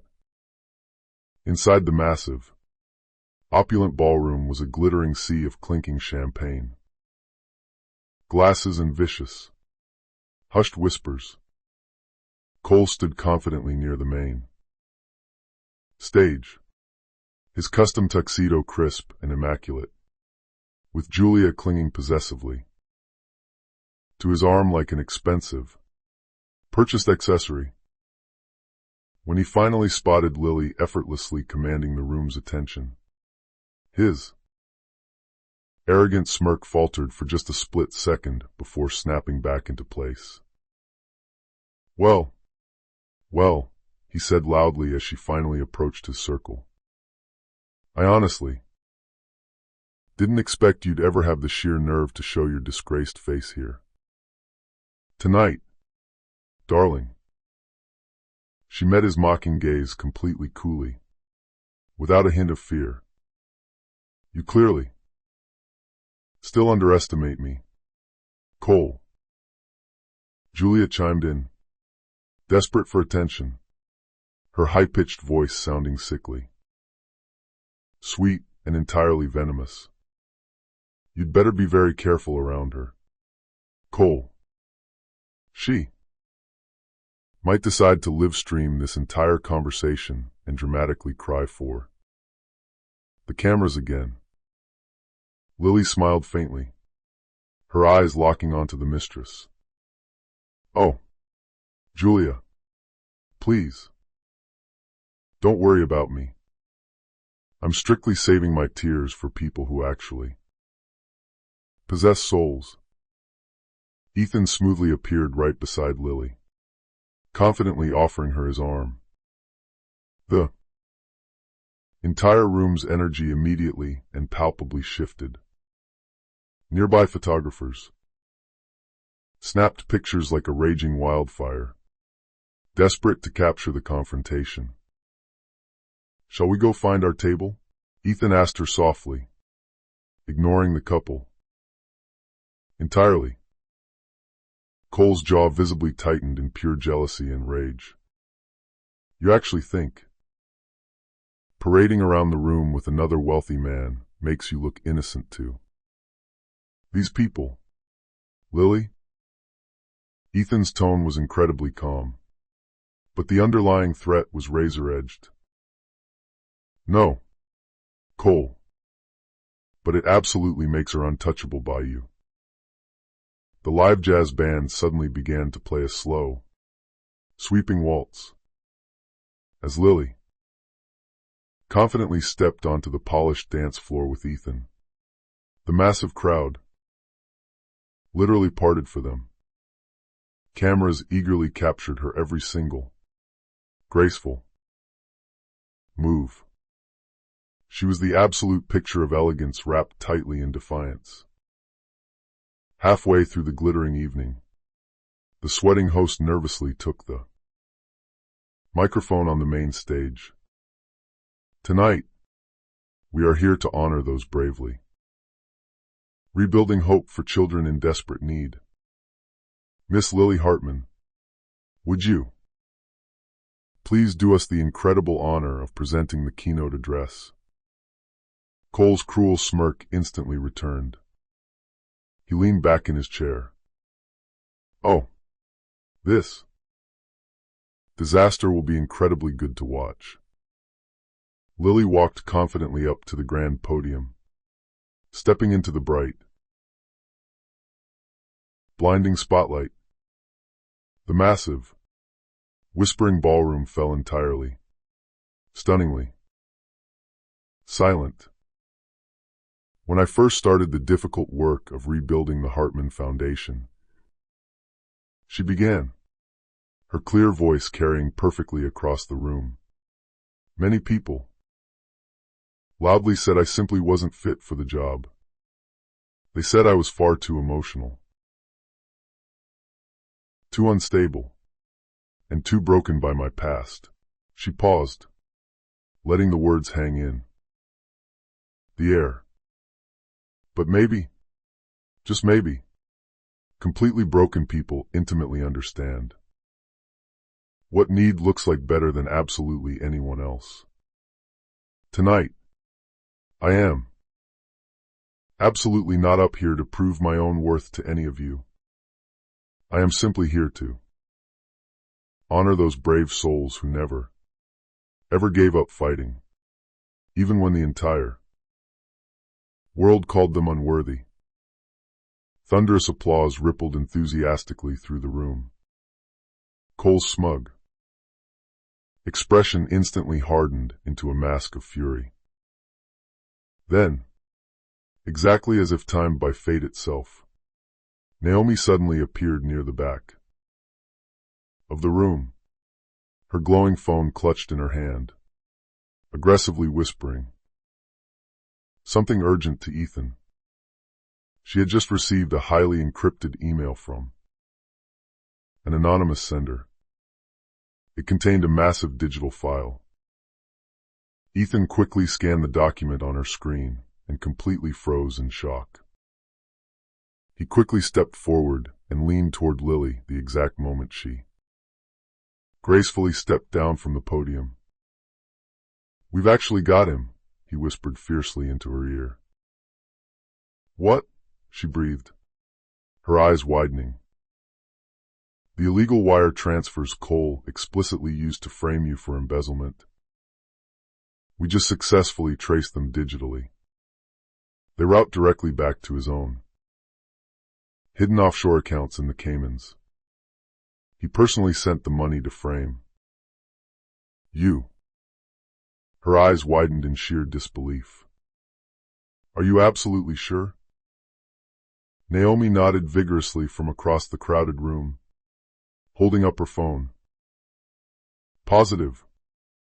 We finally have the hard digital proof." Lily straightened her spine, her heart pounding a triumphant rhythm in her chest. The entire night had just violently turned on its axis. Cole, completely oblivious to his impending doom, arrogantly raised his crystal glass of champagne toward her in a mocking toast from across the room. 2 second chances, sweetheart. She smiled, a completely cold, terrifying, triumphant smile. To final ones. Cole And as the paparazzi cameras flashed brightly around them, Lily absolutely knew. This wasn't just a charity gala anymore. It was her final battlefield. By tomorrow morning, the exact same vicious headlines that had ruthlessly crucified her would permanently bury him instead. The glittering gala absolutely should have ended in total triumph right then and there. Lily's powerful speech had miraculously moved wealthy donors to genuine tears, and Ethan's whispered confirmation, "We've got him," echoed in her mind. Like a sacred, unbreakable promise of imminent justice. But fate, which is incredibly cruel and hopelessly theatrical, simply wasn't entirely done testing her resolve. As the lavish, five-course dinner service officially began, Cole Bennett suddenly took the main stage completely uninvited. His custom tuxedo gleamed brightly under the massive crystal chandeliers. Sheer, arrogant confidence, dripping heavily from every single word he spoke. "Ladies and gentlemen," he announced smoothly, tapping the microphone to command the room's attention. "Before we continue to blindly celebrate the night, I feel it is my duty to publicly correct a rather massive, unfortunate misunderstanding about the specific woman we've all just so warmly applauded." The entire crowd instantly stilled. Forks hovered over plates. Lily froze. Mid-step near her table, her blood running cold. Cole smiled exactly like a corrupt politician about to deliver a fatal blow. Many of you in this room have read the recent tabloid articles. You've all seen the leaked digital evidence online. Massive, multi-million-dollar sums have gone completely missing from her late mother's charitable foundation, only to be illegally funneled straight into Mr. Ethan March's private corporate company. It's quite the modern, tragic love story, isn't it? It is deeply tragic, highly scandalous, and incredibly profitable for the two of them. A massive, loud ripple of shocked murmurs ran rapidly through the opulent ballroom. Hundreds of cameras flashed aggressively, pivoting toward Lily. Julia, absolutely glowing with toxic smugness, watched the carnage from their VIP table, casually swirling her expensive champagne. Lily felt all the breathable air completely vanish from her lungs. Ethan rose from his chair instantly, his face a mask of pure fury. "Sit the hell down, Cole. You've said more than enough lies for one lifetime." Cole merely smirked, completely unfazed. "Please, don't try to play the righteous hero for these people, Ethan. We both intimately know that this unhinged woman has been masterfully manipulating you and the entire legal system since day one. Just look at her standing there. She has the perfect lighting. She produces the perfect, sympathetic tears on cue. She is an absolute, pathological fraud who was born to manipulate public sympathy." The elite audience watched in stunned silence, completely captivated by the sheer, unadulterated cruelty of the public spectacle. Lily took a deep breath and stepped confidently forward into the light. Her voice, incredibly soft but terrifyingly steady, easily cut through the ambient noise of the massive room. You are absolutely right about one thing. Cole. I did cry. I cried agonizingly. When you callously called our unborn children a mistake in the boardroom. I cried in absolute terror when you illegally froze my bank accounts and threw me out into the freezing rain with absolutely nothing to my name. But tonight, she lifted her chin, her eyes locking onto his with fierce, undeniable power. I am completely, permanently done crying over a monster like you. Loud, shocked gasps instantly fluttered through the wealthy crowd. Cole opened his mouth to retort, but she confidently continued, her voice projecting louder and stronger now. You want to stand up there and talk about real love stories?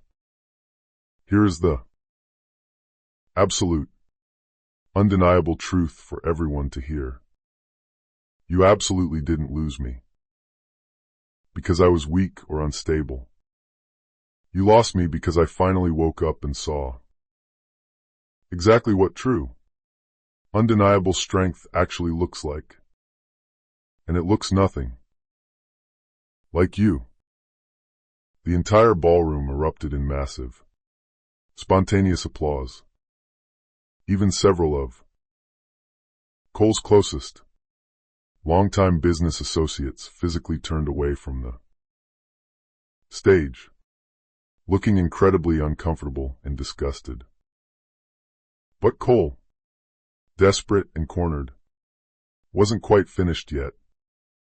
That was a very touching, rehearsed speech. Lily, he sneered into the mic, sweating slightly. Now, it almost makes these gullible people forget the fact that your mother's charity trust illegally funded that multi-million-dollar luxury penthouse you currently hide in. Ethan stepped aggressively closer to the stage. That specific penthouse was entirely legally transferred under the strict legal purview of the Hartman estate. Sure it was, Cole interrupted loudly, his voice echoing. Or maybe she just expertly seduced the wealthy trustee to sign the paperwork. 2. The vile words cracked through the room like a whip of thunder.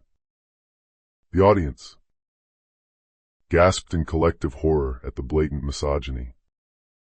A rogue news camera violently zoomed in tight on Lily's pale face, desperately hoping to catch her composure fracturing, but it only flickered for a tiny heartbeat.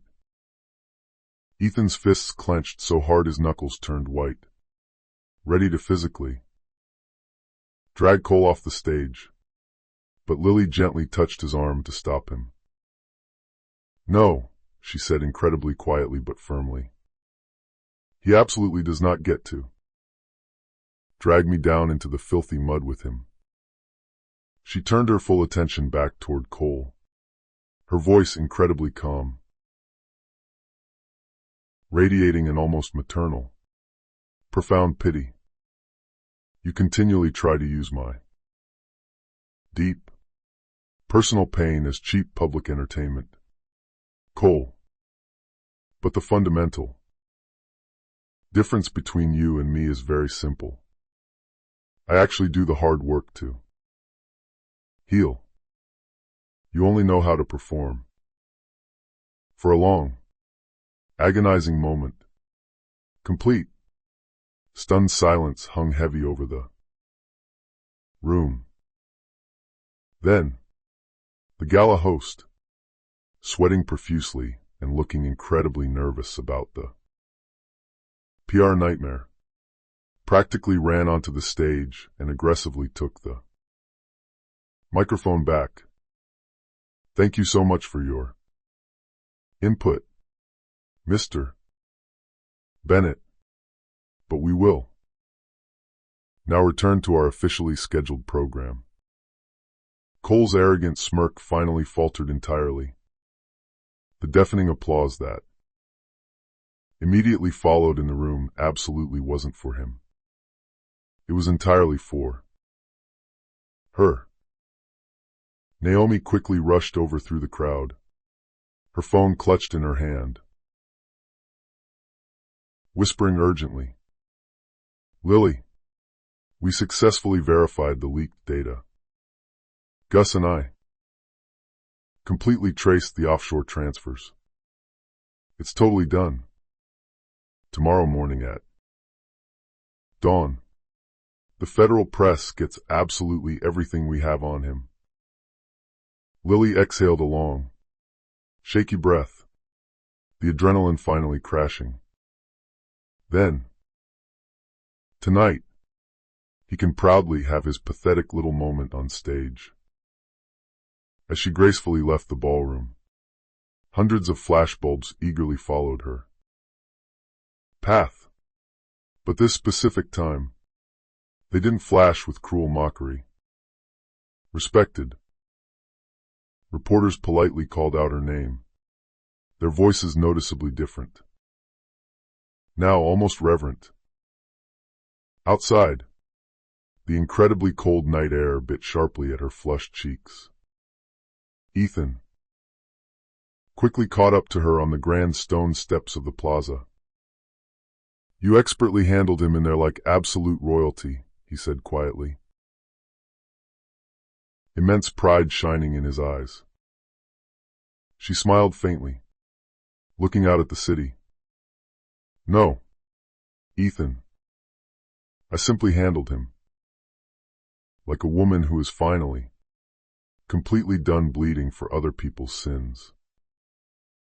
But upstairs in the VIP suite, as a furious Cole poured himself yet another heavy drink to soothe his bruised ego, his secure phone suddenly buzzed with a highly encrypted message from his security team. "The master files are completely compromised. The hack was traced. She has absolutely everything." The heavy crystal glass violently slipped from his shaking hand, shattering into a million pieces on the floor, exactly like the massive, untouchable empire he arrogantly thought would never, ever fall. The morning immediately following the disastrous gala, the entire island of Manhattan buzzed wildly with scandalized whispers. Every single major news outlet continuously replayed viral cell phone footage of Cole's public humiliation. Every daytime talk show obsessively analyzed Lily's incredibly calm, dignified defiance. But while the oblivious world merely speculated on the drama, Lily and Naomi were already 2 massive steps ahead, deeply buried in a mountain of physical evidence inside Naomi's secure law office on Madison Avenue. Massive stacks of printed internal emails, highly illegal offshore wire transfers, and damning internal corporate memos completely covered the large oak conference table. The muffled hum of the busy city outside barely reached them. Through the soundproof glass, Ethan sat directly across from them, his dress, shirt sleeves rolled up, rapidly scrolling through a secure laptop screen, completely filled with unredacted digital documents. He deliberately built a massive, complex maze of illegal shell companies. Naomi muttered, shaking her head in disgust as she reviewed a ledger. "He has accounts in the Cayman Islands, Zurich, even deep in Singapore. Every single cent of the so-called missing charity trust funds went directly and cleanly straight back to Bennett Holdings under completely false corporate names." Ethan leaned in, pointing sharply at the screen. He absolutely knew exactly how to hide the money. But thankfully, he didn't do it perfectly. Look right here. It's the exact same digital signature, but it has a completely different date. Stamp. He arrogantly forgot to scrub the digital metadata from the server. Lily aggressively rubbed her pounding temples. So, we finally have the absolute proof that he completely fabricated the entire embezzlement story to frame me. Not just that, Naomi said, triumphantly sliding a thick red folder toward her. We have more than enough hard evidence to clearly show he massively embezzled. From his own private shareholders, explicitly used the Hartman Foundation as a legal cover for the theft, and then maliciously tried to frame you for federal crimes. Lily stared intensely at the files, her heart racing with anticipation. We can, finally, actually end this nightmare. Naomi hesitated, tapping her pen. Maybe. But to make this an absolute slam dunk. For the feds, we really need one more crucial piece. We desperately need a living witness inside Bennett and Cole who can legally verify this entire paper. Trail under oath. Otherwise, Cole's expensive, sleazy lawyers will easily bury us in court with endless technicalities. Ethan nodded in agreement. We need someone on the inside who is willing to talk. Suddenly, the heavy office door creaked open very slowly. A timid, shaking voice said, Maybe I can help you with that. They all turned around in shock. A young woman stood nervously in the doorway. She was red-eyed from crying, physically trembling, and tightly clutching a small silver flash drive to her chest. Who exactly are you? Naomi asked, instantly suspicious. My name is Amber, she whispered, her voice cracking. I was Cole's personal executive assistant. She wiped a tear from her cheek. I absolutely can't keep lying for him anymore. I can't sleep. Lily rose very slowly from her chair. You work directly for him? Since when? Amber nodded, stepping further into the room. Since long before the divorce. I know absolutely everything. I know about the illegal offshore transfers. I processed the fake vendor receipts. I even know about the shady private investigators he hired to illegally stalk and follow you. She looked down at the floor in shame. He constantly told me he just wanted legal proof of your instability for the custody battle. I honestly thought it was just ruthless business. I absolutely didn't know he was trying to physically hurt you. Ethan gently handed her a cold bottle of water. You're doing the right thing. Now, Amber. That's what matters. Amber shakily plugged the silver flash drive directly into Naomi's secure laptop. The large screen instantly filled with hundreds of scanned receipts, internal emails, and highly illegal recorded phone calls. One specific audio file name made Lily's stomach violently twist. AMB_2104.wave. Naomi clicked the file.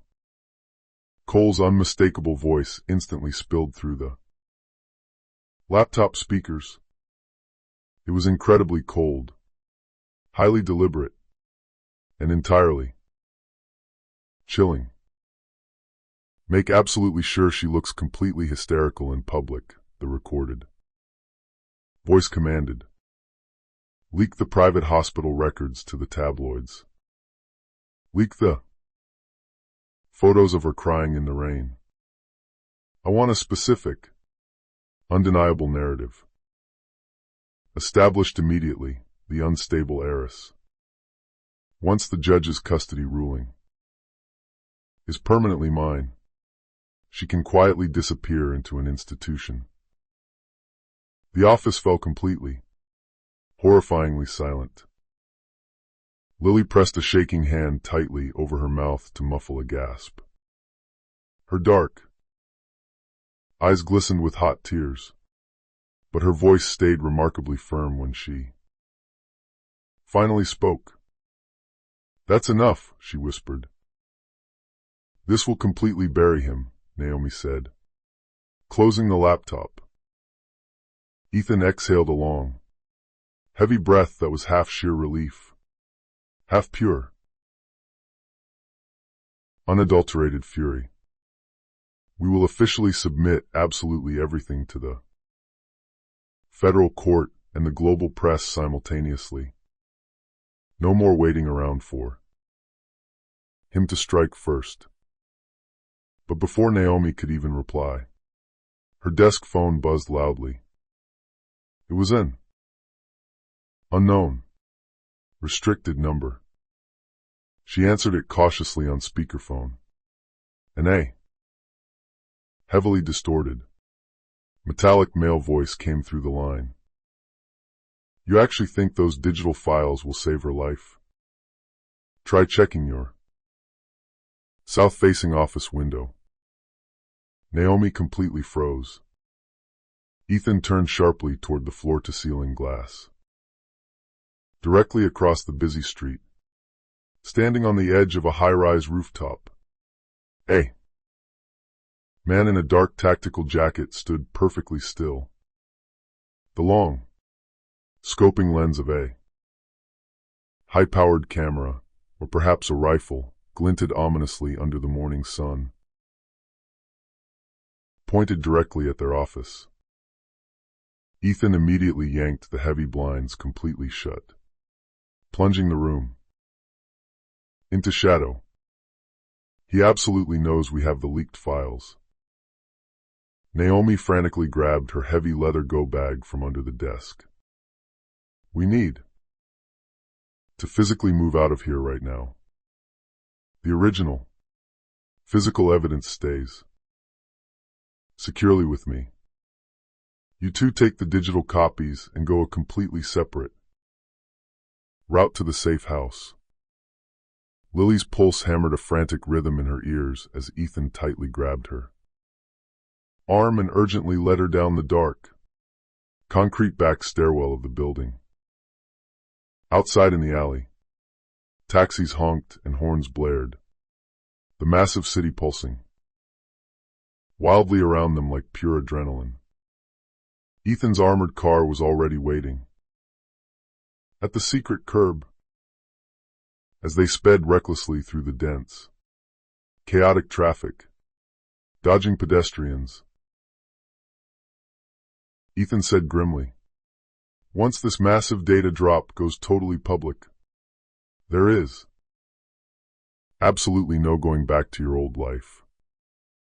Lily looked out the tinted window, her pale reflection perfectly merging with the towering, unyielding skyline of the city.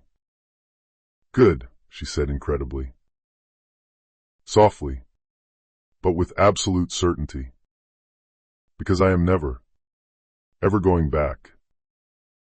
But as they completely disappeared into the swirling, loud chaos of Manhattan, a massive, heavily tinted black SUV followed them at a very steady, highly calculated distance. And sitting comfortably inside the dark cabin, Cole Bennett watched their vehicle take every frantic turn, whispering coldly into his phone. Let them run for now. The final, fatal move is mine. Heavy rain hammered relentlessly against the reinforced glass walls of the Downtown safe house, exactly as if it were mimicking the absolute chaos unfolding outside in the city. Ethan's elite private security team had successfully, albeit frantically, moved Lily, the newborn babies, and Naomi to the secure location immediately after Amber's flash drive had exposed the depths of Cole's depravity. The oblivious world outside didn't yet know the horrific truth. But inside that heavily guarded room, the massive bomb was about to officially detonate. Amber sat huddled at the large dining table, visibly shaking, holding a paper, cup of lukewarm coffee in her trembling hands. Stripped of the sharp, corporate polish she wore in Cole's executive office, she looked years younger and incredibly fragile. The heavy, crushing weight of profound guilt was plainly visible in her exhausted eyes. "I really should have spoken up so much sooner," she said incredibly quietly, staring into her cup. But Cole forced absolutely everyone in the inner circle to sign ironclad NDAs. He aggressively threatened to completely, financially, ruin absolutely anyone who ever crossed him. Naomi nodded sympathetically, organizing the files. "You are completely safe here now, Amber. The FBI's cyber division has already officially confirmed that. The digital metadata perfectly matches Cole's offshore transfers. But your sworn, on-the-record testimony is what will make this case completely airtight." In front of a jury, Amber's eyes instantly filled with fresh, hot tears. "He literally recorded absolutely everything we did, including me. He aggressively forced me to lure you into those legal traps. Miss Hartman, do you remember that incredibly fake, terrifying email you received from your doctor demanding emergency postpartum psychiatric evaluations? That was actually me. I was directly ordered to send it from a spoofed account." Lily's breath violently hitched in her throat. "You? But why would you do that?" Amber shook her head, openly sobbing now.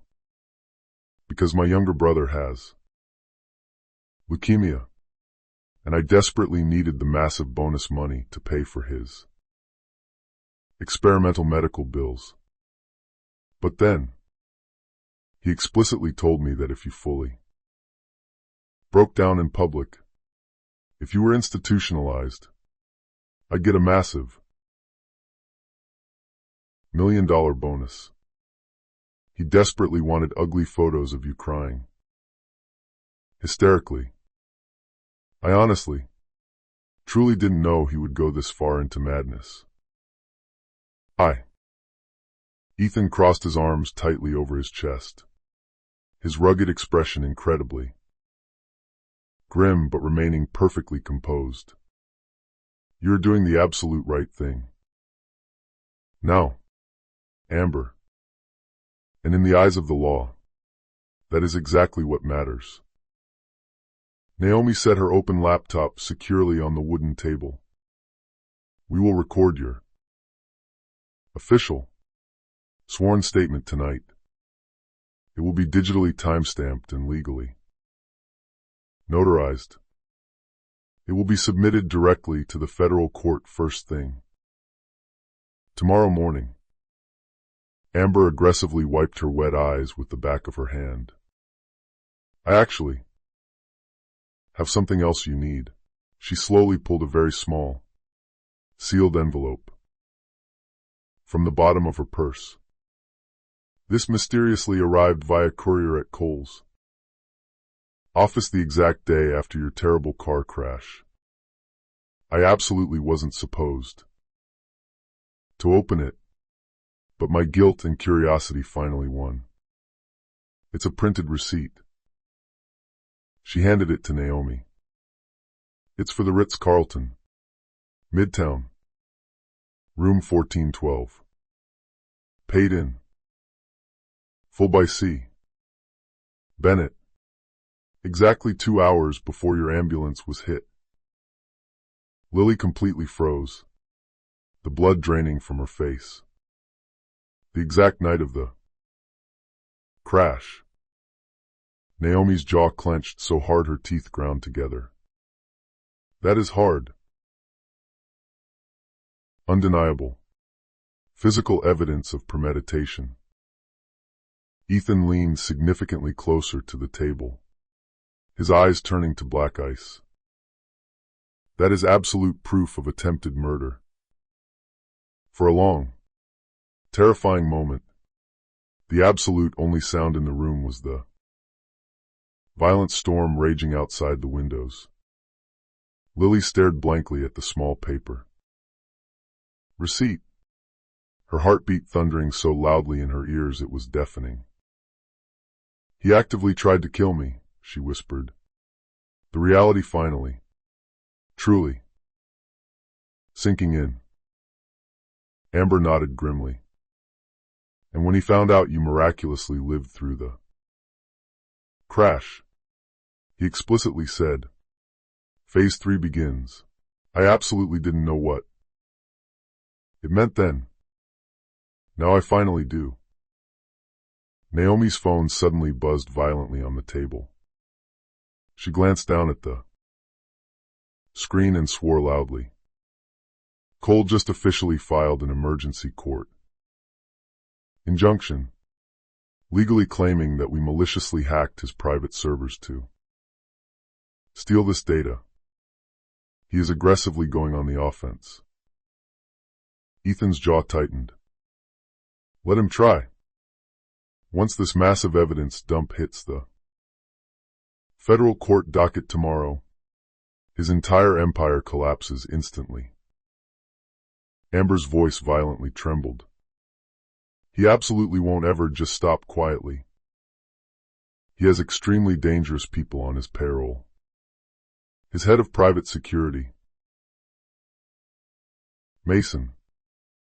He's absolutely not just a regular guard. He's ex-military, private, Black Ops intel. Lily slowly rose from her chair. A massive, unquenchable fire rapidly replacing. Hier lingering fear. Then I officially stop hiding in the shadows. Tomorrow morning, we release absolutely everything we have. Every single file. Every recorded call. Every illegal bank transfer. He desperately wants a war? Fine. But he will lose it in front of the entire world. Ethan met her fiery eyes, his expression serious. Lily, if we actually do this, data dump, there is absolutely no legal protection left. He will undoubtedly come after you personally. I absolutely do not care, Lily said fiercely, standing tall. He has violently taken absolutely everything else from me but my dignity. I will absolutely not let him take that, too. A massive bolt of lightning flashed brightly through the window, sharply cutting across her deeply determined face like a brilliant blade of light. Naomi exhaled a long, heavy breath. Then tomorrow, we make legal history. Amber looked up, wiping her tears. I will gladly testify against him in open court. Whatever it takes to end this. Lily stepped gently closer, softly squeezing the younger woman's trembling hand. You are incredibly brave. Amber, you finally broke his spell of fear.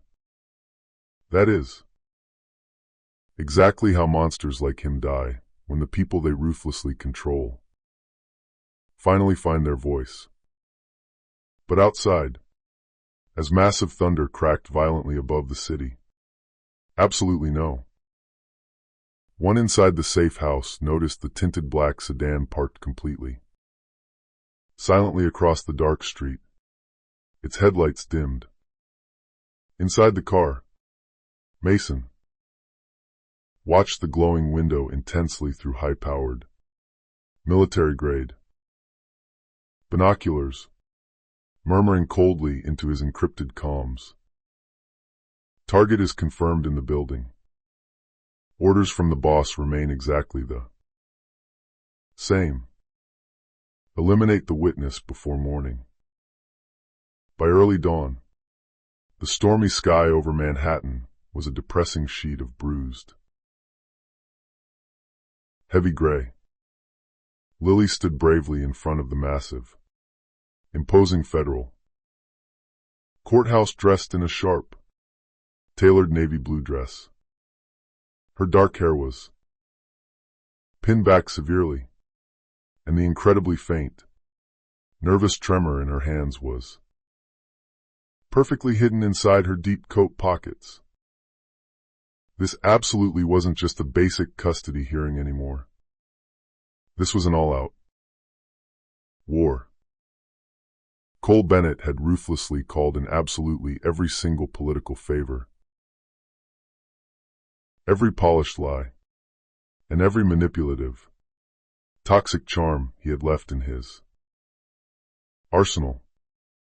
Inside the building, the massive courtroom buzzed aggressively with hundreds of news cameras and loud, whispered gossip from the gallery. Cole sat confidently at the defense table, looking perfectly polished and incredibly smug. Julia sat dutifully at his side, playing the supportive partner. He gave Lily that exact same condescending, cruel grin he'd worn the day she was forced to sign her divorce papers. He looked completely confident, entirely cruel, and absolutely certain that she would publicly break down again under the pressure. But she absolutely didn't. She took her seat calmly beside Naomi and Ethan, her spine perfectly straight, her dark eyes completely unwavering as she stared him down. The judge finally entered the room, a stern, no-nonsense older woman widely known in the circuit for her absolute zero tolerance for courtroom theatrics. Case number 18-3462, the bailiff announced loudly. Over the murmurs. Bennett versus Hartman. Custody hearing and massive fraud. Counterclaim. Cole's highly expensive attorney rose first.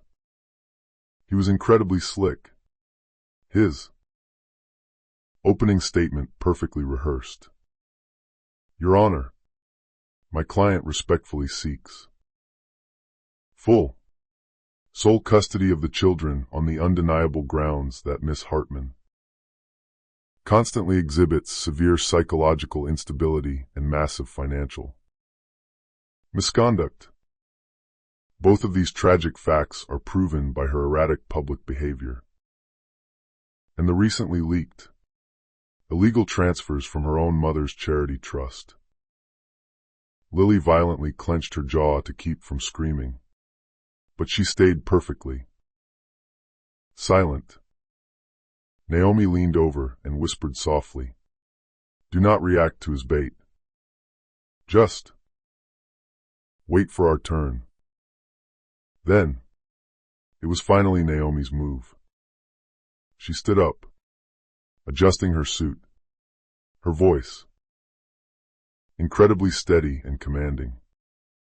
Your Honor, the defense is lying. We have hard, digital evidence explicitly showing that those very same illegal transfers actually originated directly from Mr. Bennett himself. They were maliciously designed as a smokescreen to frame my client. We also have a sworn, recorded, audio confession from his own executive assistant, and undeniable forensic proof of massive corporate data tampering.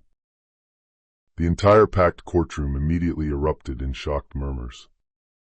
Cole's smugness visibly flickered and died.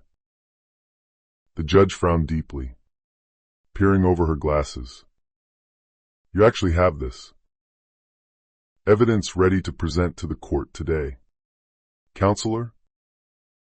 Naomi nodded confidently. Yes, Your Honor, including the live, sworn testimony from Miss Amber Lewis, the former executive assistant to Mr. Bennett. Cole's attorney scoffed loudly, waving his hand. The exact same disgruntled assistant who is currently under internal investigation for corporate data theft? How incredibly convenient for the defense. Naomi smiled a very thin, shark-like smile. Perhaps. But we also have a fully executed federal subpoena validating her submitted files and her physical presence here to testify today. The judge banged her gavel. Proceed. Call the witness. Amber, looking incredibly pale but fiercely determined, slowly took the stand. She swore the oath. Her voice trembled only once as she began. Mr. Bennett explicitly ordered me to falsify complex financial records and to intentionally leak highly personal, humiliating photos of Miss Hartman to the tabloid press. He also personally paid dangerous private contractors to illegally interfere with her private medical and financial banking records. Cole jumped violently to his feet, his face red with rage. Absolute lies. She's being heavily paid by them to say this garbage. Sit down immediately, Mr. Bennett, or I will hold you in contempt, the judge warned sharply, banging the gavel again. Amber continued, her voice growing significantly firmer with every word. He explicitly told me, and I quote, she is entirely too fragile to survive another public scandal. One more hard push, and she will completely collapse mentally. Loud gasps filled the gallery. Lily blinked back hot tears of vindication but stayed perfectly composed, staring dead ahead. Naomi approached the bench and confidently handed the judge a small USB drive. For the official record, Your Honor, this drive contains the original, unedited, audio recordings of those exact conversations. The judge inserted the drive into her terminal and pressed play. Cole's chilling voice echoed loudly through the courtroom speakers. Make her look completely unfit. I'll handle the rest. Cole completely froze in his chair. Every single camera in the room turned its lens directly on him. Julia's face drained of absolutely all color, and she subtly moved her chair inches away from his. Ethan leaned toward Lily, squeezing her hand under the table. This is it. He is completely finished. But Cole, being a true narcissist, wasn't the kind of man to ever surrender gracefully. That audio is completely taken out of context, he barked. aggressively, standing up again. That's... The judge violently slammed her gavel down. Enough, Mr. Bennett. You will remain silent. She turned her full attention toward Lily. Miss Hartman, your incredible composure in this grueling proceeding speaks volumes to this court. I am officially granting you full, temporary sole custody of the children pending further federal investigation into these severe fraud allegations against the plaintiff. Tears of profound, overwhelming relief finally filled Lily's eyes, but she held them in. Naomi squeezed her shoulder triumphantly. As they proudly left the courtroom, flashbulbs erupted in a blinding storm. Dozens of reporters shouted frantic questions, but Lily absolutely didn't stop to answer them. She looked up at Ethan, whispering happily, "It's finally, truly, over." Ethan slowly shook his head, his eyes scanning the crowd nervously. "Not yet, Lily. Arrogant people exactly like him absolutely never lose quietly." At that exact moment, Naomi's cell phone buzzed loudly with a new emergency message. Her triumphant smile instantly vanished, replaced by sheer terror. "It's about Amber." "What is it?" Ethan asked sharply. "She absolutely didn't make it back to the safe house after she left the court today. Her active GPS signal stopped dead exactly 2 blocks from here." Lily's blood ran completely cold. "What do you mean? Stopped?" Naomi swallowed hard, her eyes wide with panic. "I mean it stopped completely."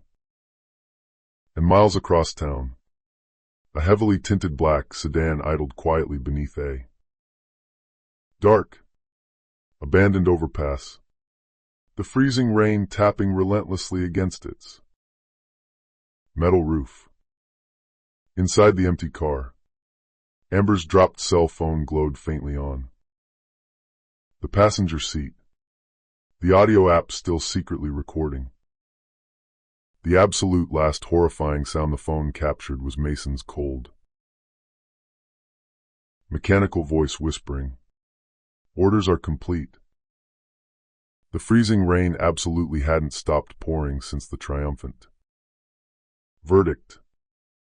It fell in incredibly slow, relentless sheets over the entirety of Manhattan, washing the dirty city in a depressing, cold silver light. For Lily Hartman, it absolutely wasn't sweet victory that currently filled her aching chest. It was profound, unbearable sorrow. Amber Lewis, the incredibly brave young woman who was the only one courageous enough to stand up and speak the absolute truth, had been tragically found dead in what the local police were publicly calling a tragic car accident. Absolutely everyone in Lily's circle knew it wasn't an accident, but legally, proving it to the authorities was an entirely different story. Lily stood solemnly at the massive window of her secure Upper West Side penthouse, gently holding a sleeping Noah in her arms while the other twins slept peacefully nearby in their cribs. Naomi's voice on the speakerphone was incredibly sharp, laced with furious indignation. The NYPD is officially calling it a catastrophic brake malfunction. There are absolutely no living witnesses, no usable street camera angles. She is just another tragic statistic on paper. "It's Cole," Lily whispered, a single tear tracking down her cheek. He is. Ruthlessly silencing absolutely anyone who dares to help me. Ethan's voice came through the line next. It was incredibly calm, but possessing. A terrifying, steel-edged lethality. Then we officially stopped playing defense. Today, we don't just legally prove he's guilty of fraud anymore. We completely, violently dismantle his entire legacy. Lily turned away from the window, her pale reflection visibly hardening in the glass. How exactly do we do that? By brilliantly building yours to replace it, Ethan said simply. 2 incredibly busy weeks later, the Hartman Foundation for Single Mothers, launched with profound, quiet grace in a massive, rented midtown boardroom. The new corporate logo was elegant and simple, 3 small, intertwined stars, representing one for each of her beloved children. The launch event absolutely wasn't flashy. There was no gaudy red carpet. No overflowing champagne towers. No celebrity guests, just pure, unadulterated purpose. Lily stood confidently at the wooden podium, wearing a highly tailored, modest black dress and absolutely no jewelry, except for her mother's delicate silver pendant. Today, she said, her voice remaining perfectly steady despite the lingering tremor of grief in her heart. We are actively creating something that simply cannot ever be bought with dirty money or broken by cruel men. We are building dignity, opportunity, and absolute safety for brave women who have been violently silenced by power. The small, invited crowd erupted in genuine, heartfelt applause. Cameras clicked rapidly. But these were absolutely not the trashy tabloid cameras of her past. These were real, respected journalists. They were the specific kind of reporters who covered stories of profound human courage, not cheap, sensational scandal. Immediately after the launch event, a respected reporter approached her. Politely, "Miss Hartman, your disgraced ex-husband officially declined to comment on the ongoing federal investigation this morning. Do you have absolutely anything you want to say to him publicly?" Lily smiled a very faint, incredibly powerful smile. "Yes. I would like to say thank you to him. Thank you for brutally teaching me exactly how much incredible strength absolute silence can truly hide." The very next day, the global headlines violently shifted in her favor. Lily Hartman brilliantly turns pain into power. From tragic victim to inspiring visionary, Cole's once impenetrable PR empire rapidly began to crack and shatter. Massive, wealthy investors completely pulled their funding out of Bennett Holdings. Overnight, huge corporate clients immediately canceled their lucrative contracts. His vain mistress, Julia, was widely photographed by paparazzi, hastily leaving his luxury penthouse with massive designer suitcases, abandoning him to his fate. But Cole, true to his narcissistic nature, absolutely didn't crumble quietly. Into the night. That exact evening, he appeared live on a major national business network. His arrogant voice was perfectly measured, his sociopathic mask completely flawless. This entire investigation is a massive, coordinated witch hunt, he lied smoothly to the camera. My vindictive ex-wife is maliciously manipulating a tragedy solely for her own fame and profit. Honestly, I simply pity her mental state. Ethan watched the broadcast from his dark office, his strong jaw tightening. Until it ached.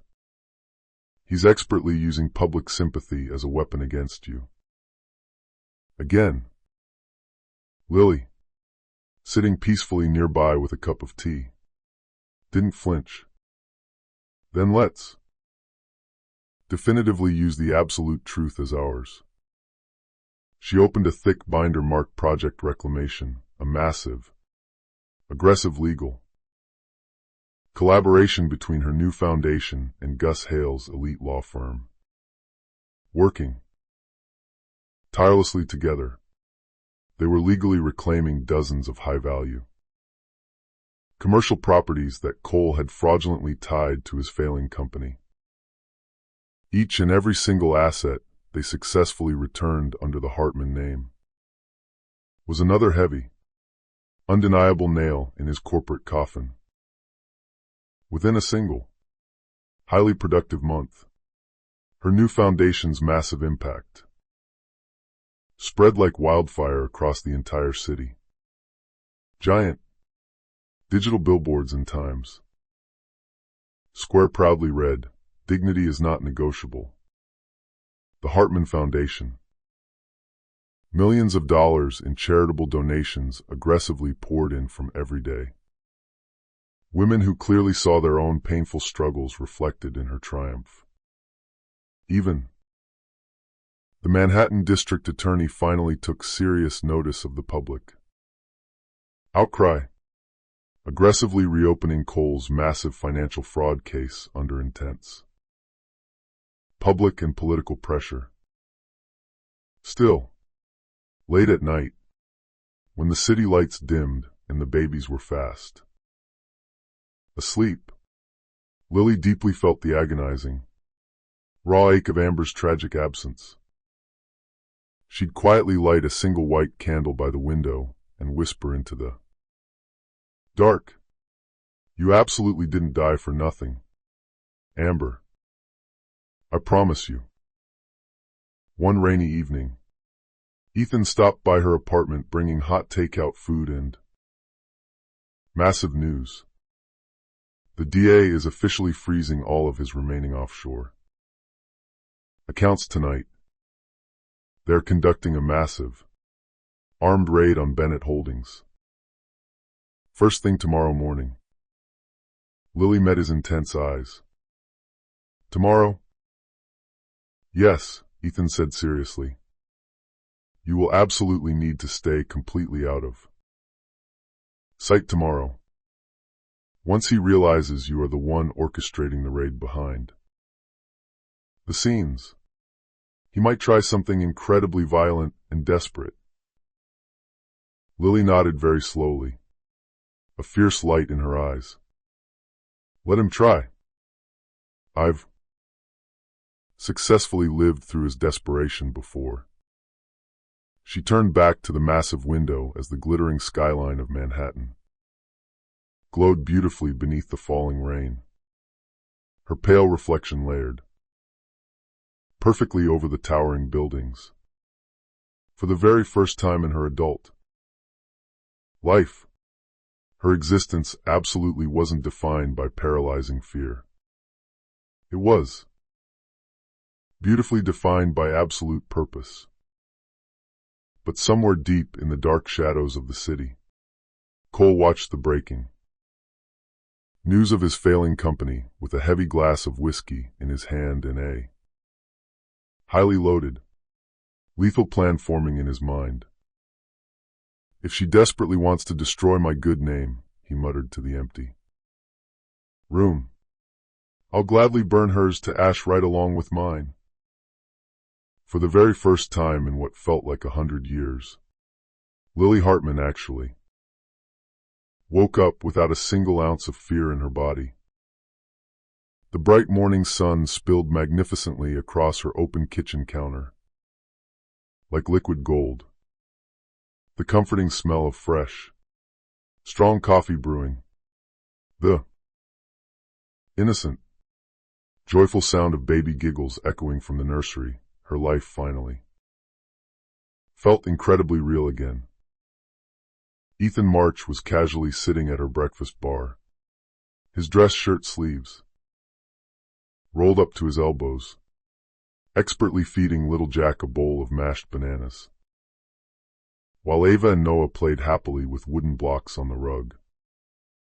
"You're actually getting really good at that," Lily said, smiling softly as she poured steaming coffee into 2 large mugs.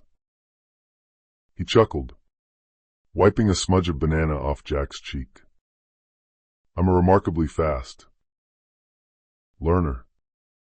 Besides, they definitely like me way better than you right now." She laughed out loud, a genuinely happy sound that had become much rarer over the years, but infinitely brighter. "That is absolutely only because you completely refused to make them eat their green vegetables. It was a perfectly ordinary, simple, incredibly beautiful morning. It was the exact kind of mundane peace that had once felt mathematically impossible for her to ever achieve." Outside the apartment, the massive city of New York was still incredibly wild, noisy, and ruthless. But inside this small, warm space, absolutely everything slowed down to a perfect rhythm. Ethan looked up from the high chair, his expression turning serious but proud. "The Foundation's quarterly numbers just came in this morning," he said. "You officially hit your very first $1 million in private donations." Lily blinked in sheer surprise, nearly spilling her coffee. Already, he said, grinning broadly. "Looks like the whole world actually loves you now, Miss Hartman." She shook her head, overwhelming emotion suddenly tightening her throat. "They absolutely don't love me, Ethan. They just love the dramatic story. They love the concept of survival." He tilted his head, looking deeply at her. "And your survival, Lily." For a long, charged moment, their eyes locked and held. They were 2 broken souls entirely forged by immense loss, now peacefully orbiting the exact same warm light. Lily quickly looked away, her heart violently fluttering in her chest. "You should really eat your breakfast before it gets ice cold," she murmured. He smiled softly, but didn't move to eat. "You still honestly don't see it yet." "Do you?" "See what?" she asked softly, looking back at him. "That you have already completely won the war. You absolutely aren't just surviving day to day anymore, Lily. You're actually, truly living." His profound words settled comfortably over her shoulders like a warm, heavy blanket. But exactly before she could formulate a response, Naomi violently burst through the apartment door, her phone clutched triumphantly in her hand. "The DA just officially raided Bennett Holdings," Naomi shouted, completely breathless. "It's live on literally every single news channel." Lily's resting pulse instantly spiked. "Already?" Naomi nodded vigorously, a massive, triumphant grin on her face. "They found absolutely everything on the servers. The illegal offshore accounts. The fraudulent dummy shell companies. Even hard, written proof that he explicitly bribed federal tax auditors. Cole's entire empire is officially, publicly, crumbling to dust right now. Ethan exhaled a long breath, immense relief mixing heavily with a lingering caution. He will definitely lash out like a cornered animal before he finally falls. You need to stay strictly inside the apartment today. Lily. I'm immediately doubling the security shifts downstairs. Lily nodded in agreement, walking over and pulling Naomi into a massive hug. Thank you so much for absolutely everything you've done. Naomi smirked, returning the hug tightly. Please, don't thank me just yet.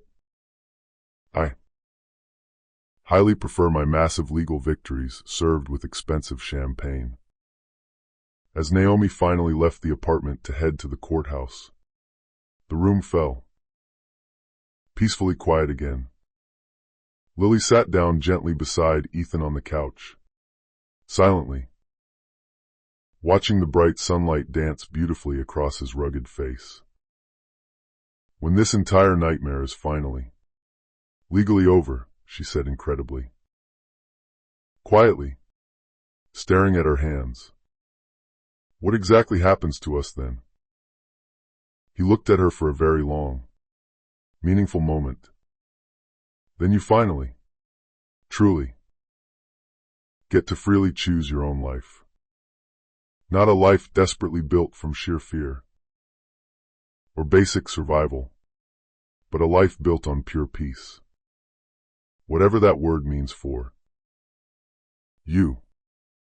Her chest tightened painfully with hope. And what about you? I'll absolutely still be right here, he said softly, reaching out to touch her hand. If you actually want me to be. Profound silence completely filled the warm space between them, incredibly heavy and deeply tender. Then, a sudden, demanding cry from the nursery broke the magical moment.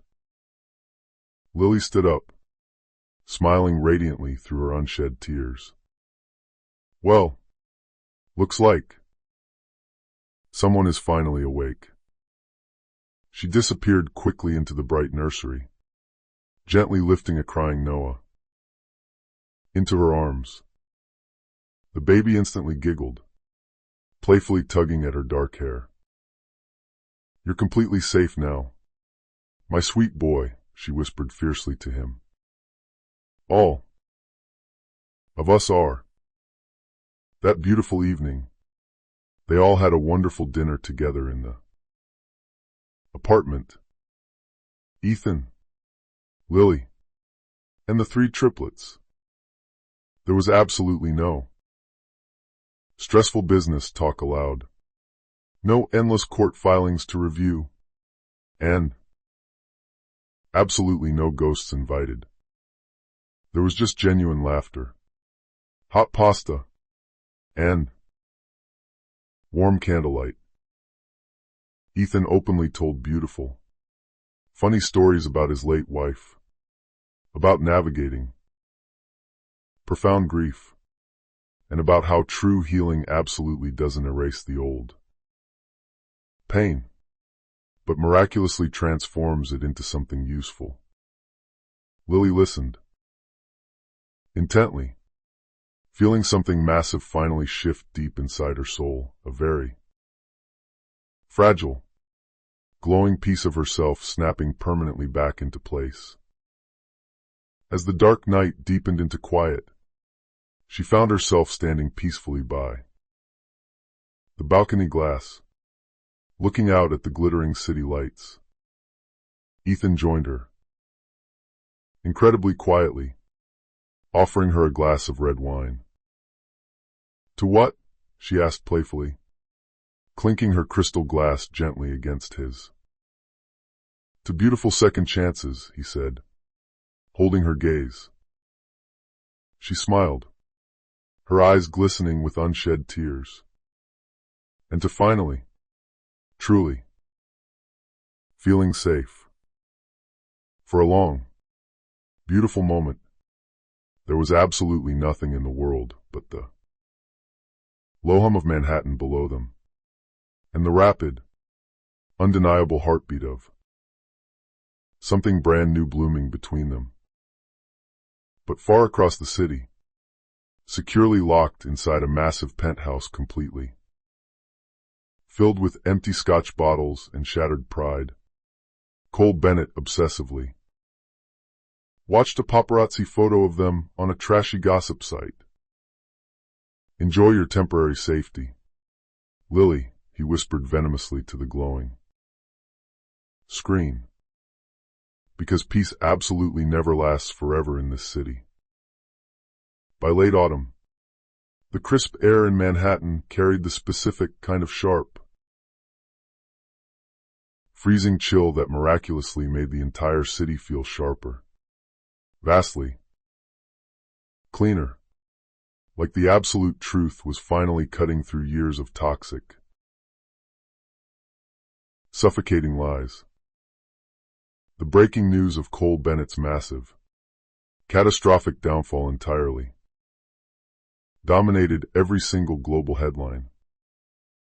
Bennett Holdings under massive federal investigation. Ex-CEO accused of fraud, embezzlement, and witness tampering.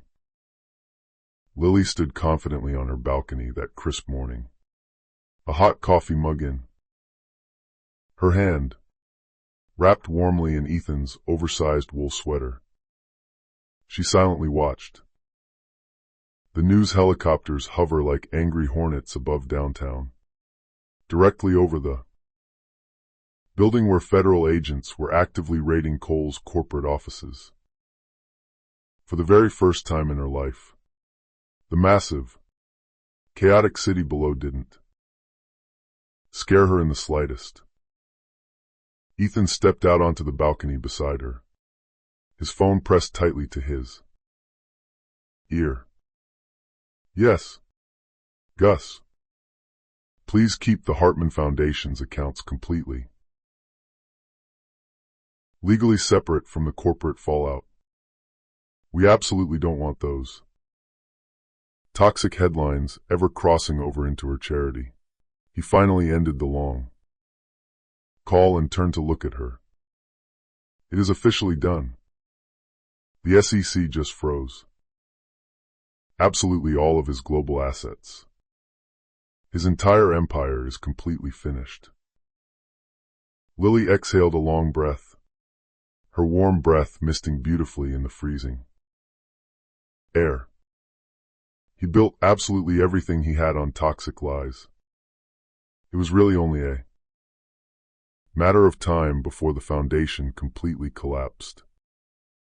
Ethan nodded in agreement. Time. And you. That exact same morning, a furious Cole Bennett arrived at his corporate office, only to find absolute, unmitigated chaos. Federal agents aggressively swarmed through the massive marble lobby, physically seizing servers, computers, and hundreds of boxes of physical files. His terrified executive assistant absolutely wouldn't even meet his furious eyes. Cameras flashed blindly from the street as dozens of reporters shouted aggressive questions at him. Mr. Bennett, are you aware of the looming federal indictment? Did you actually embezzle millions from your own shareholders to fund your lifestyle? Cole forced a sickeningly fake, plastic smile, smoothly slipping into the back of his armored Mercedes with the chilling, calm arrogance of a true narcissist who absolutely refused to believe he'd ever truly lost control. But when his driver didn't immediately put the car into gear, he snapped. Aggressively. Well, drive the damn car. The broad-shouldered driver turned slowly around in his seat. It was Mason. The head bodyguard's jaw was incredibly tight, his eyes burning with anger. We need to have a serious talk. Cole's arrogant eyes narrowed. About what exactly? The deal is officially off, Mason said incredibly quietly, but with lethal intent. You explicitly promised me ironclad legal protection, not a federal prison sentence. The feds aggressively raided my private apartment last night, looking for Amber's files. Cole's violent temper instantly flared. You actually think you're an innocent victim in this? You blindly followed my orders. My orders. That makes you exactly as guilty as I am. Mason stared straight ahead, completely unfazed by the outburst. I secretly recorded absolutely everything you ever told me to do. If I am going down for this, you are absolutely going down first. Cole lunged violently forward to grab him, but Mason effortlessly and brutally shoved him hard back against the leather seat. You really should have paid me exactly what you owed me, boss. Mason casually opened the driver's door and completely disappeared into the crowded, chaotic street, leaving a furious, ruined Cole fuming and entirely alone in the back seat. Back in the safety of her apartment, Lily received the highly anticipated call from Naomi. It is actually happening right now. Cole is officially facing 37 federal charges. They are actively freezing his hidden accounts worldwide. He is going to lose absolutely everything. Lily sat incredibly quietly on the couch, watching her innocent children playing happily on the carpet nearby. He'll lose everything but his guilty conscience, she murmured softly. Assuming the sociopath still actually has one, Naomi said dryly over the phone. I will absolutely see you at the massive press conference tomorrow morning. The DA explicitly wants you standing there. That dark night, a completely ruined Cole stumbled heavily into his massive penthouse. It was completely dark, entirely empty, and deafeningly silent. Julia was long gone. His phone suddenly rang loudly in the quiet room. The caller ID glowed brightly, Ethan March. He hesitated for a long moment, pouring a drink, then finally answered. Ethan's voice was incredibly calm, almost dripping with pity. You really should just turn yourself in to the authorities tonight, Cole. It's completely over for you. Cole laughed, a harsh, incredibly bitter, drunken sound. You always secretly wanted her for yourself. Please, don't pretend this massive takedown was ever about true justice. This was absolutely never about her, Ethan said coldly. It was entirely about exactly who you actively chose to become. Cole's bloodshot eyes burned with pure, unadulterated rage. You actually think you've won this game?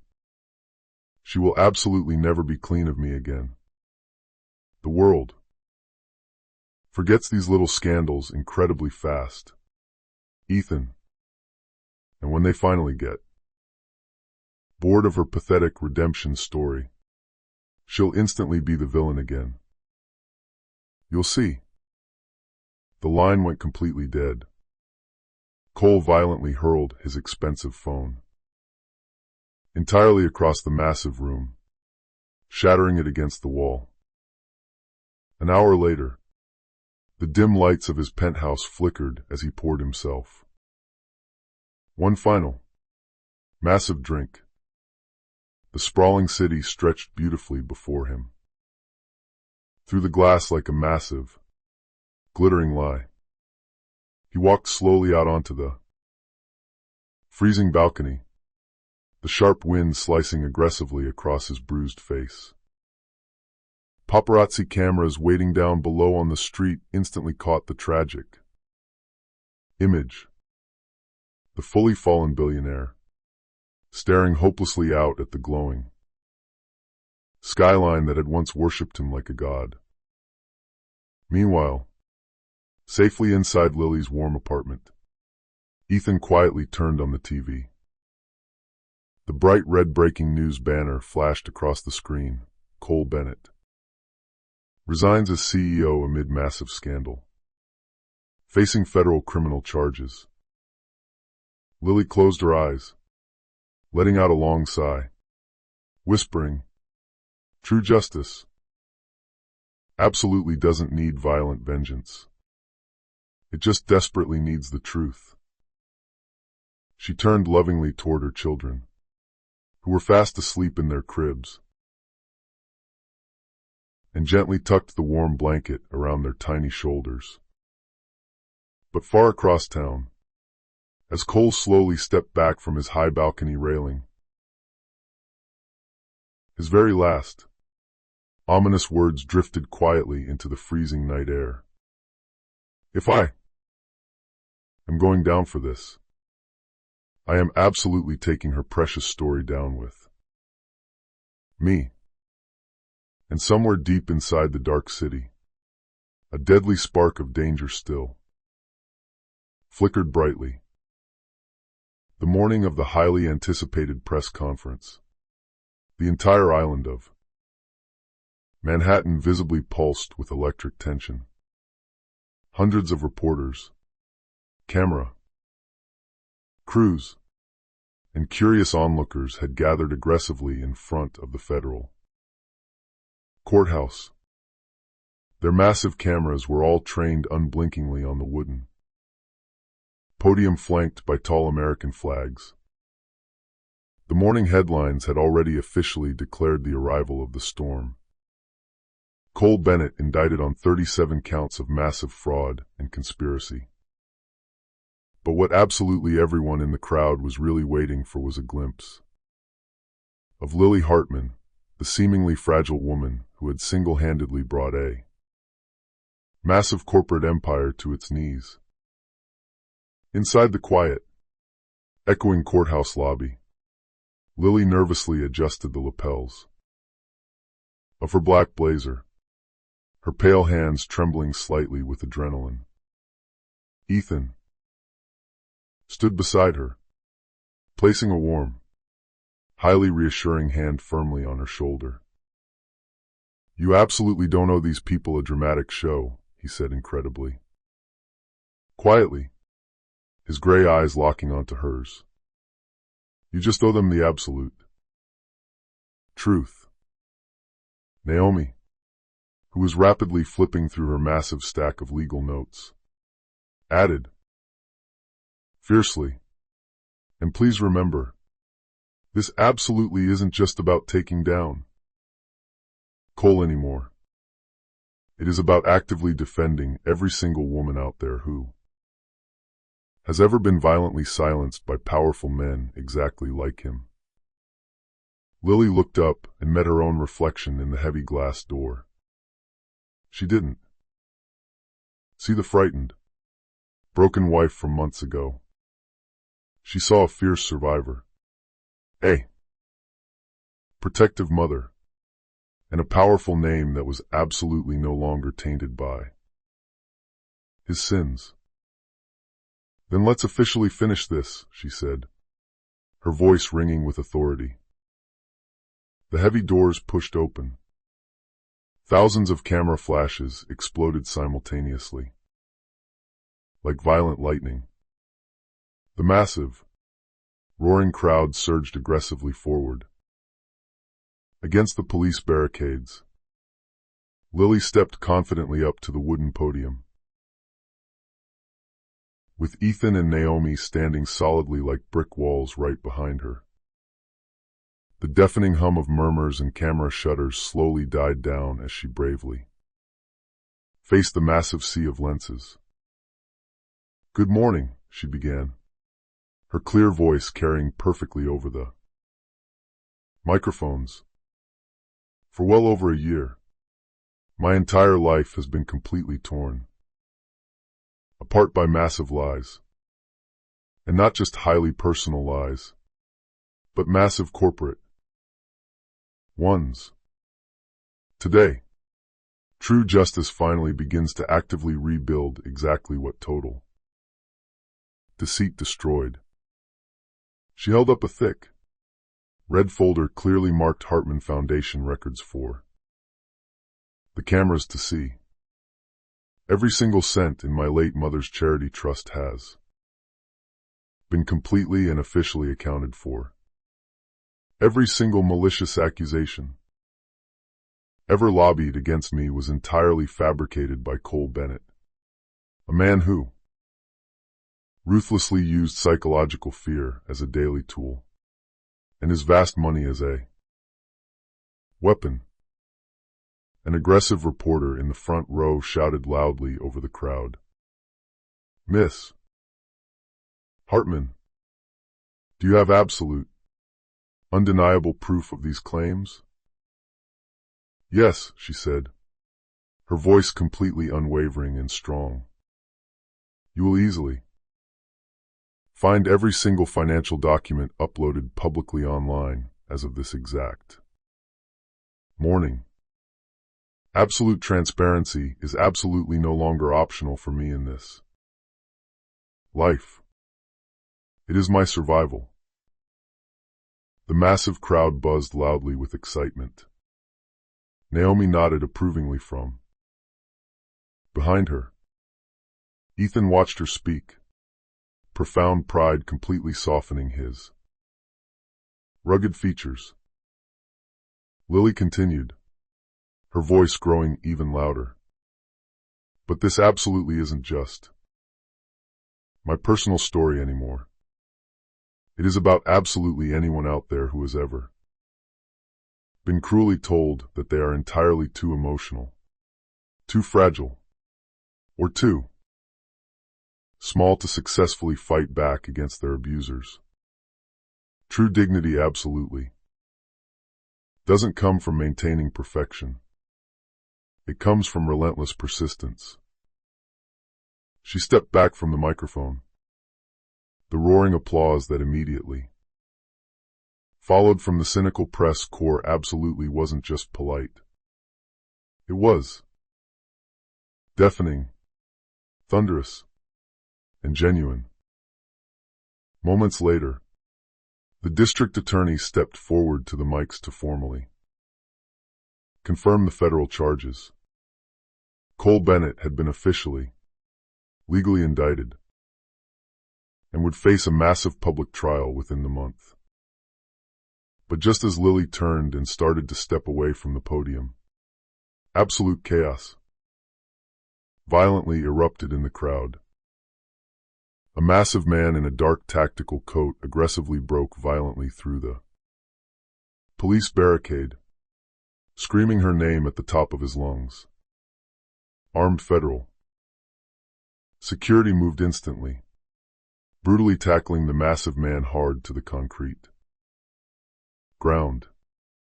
Panicked reporters screamed in terror, cameras flashing wildly at the struggle. Lily completely froze in her tracks, her heart pounding a frantic rhythm. Naomi quickly shielded her with her body, but Ethan immediately grabbed her arm and violently pulled her back up toward the safety of the courthouse steps. "Who on earth was that?" Lily gasped, trying to catch her breath. A breathless security officer radioed in the chaos. "We've got him secured. ID. Says his name is Mason Carter. He's the former head of private security for Bennett Holdings." Lily's blood ran completely ice-cold in her veins. "Mason." Ethan's expression darkened to pure fury. "Cole's primary enforcer." Inside the back of the armored police van, Mason violently struggled against his heavy steel cuffs, aggressively shouting through the metal grate. "He is absolutely not done with you. The story is not over." Lily stared in absolute shock as the heavy van doors slammed violently shut.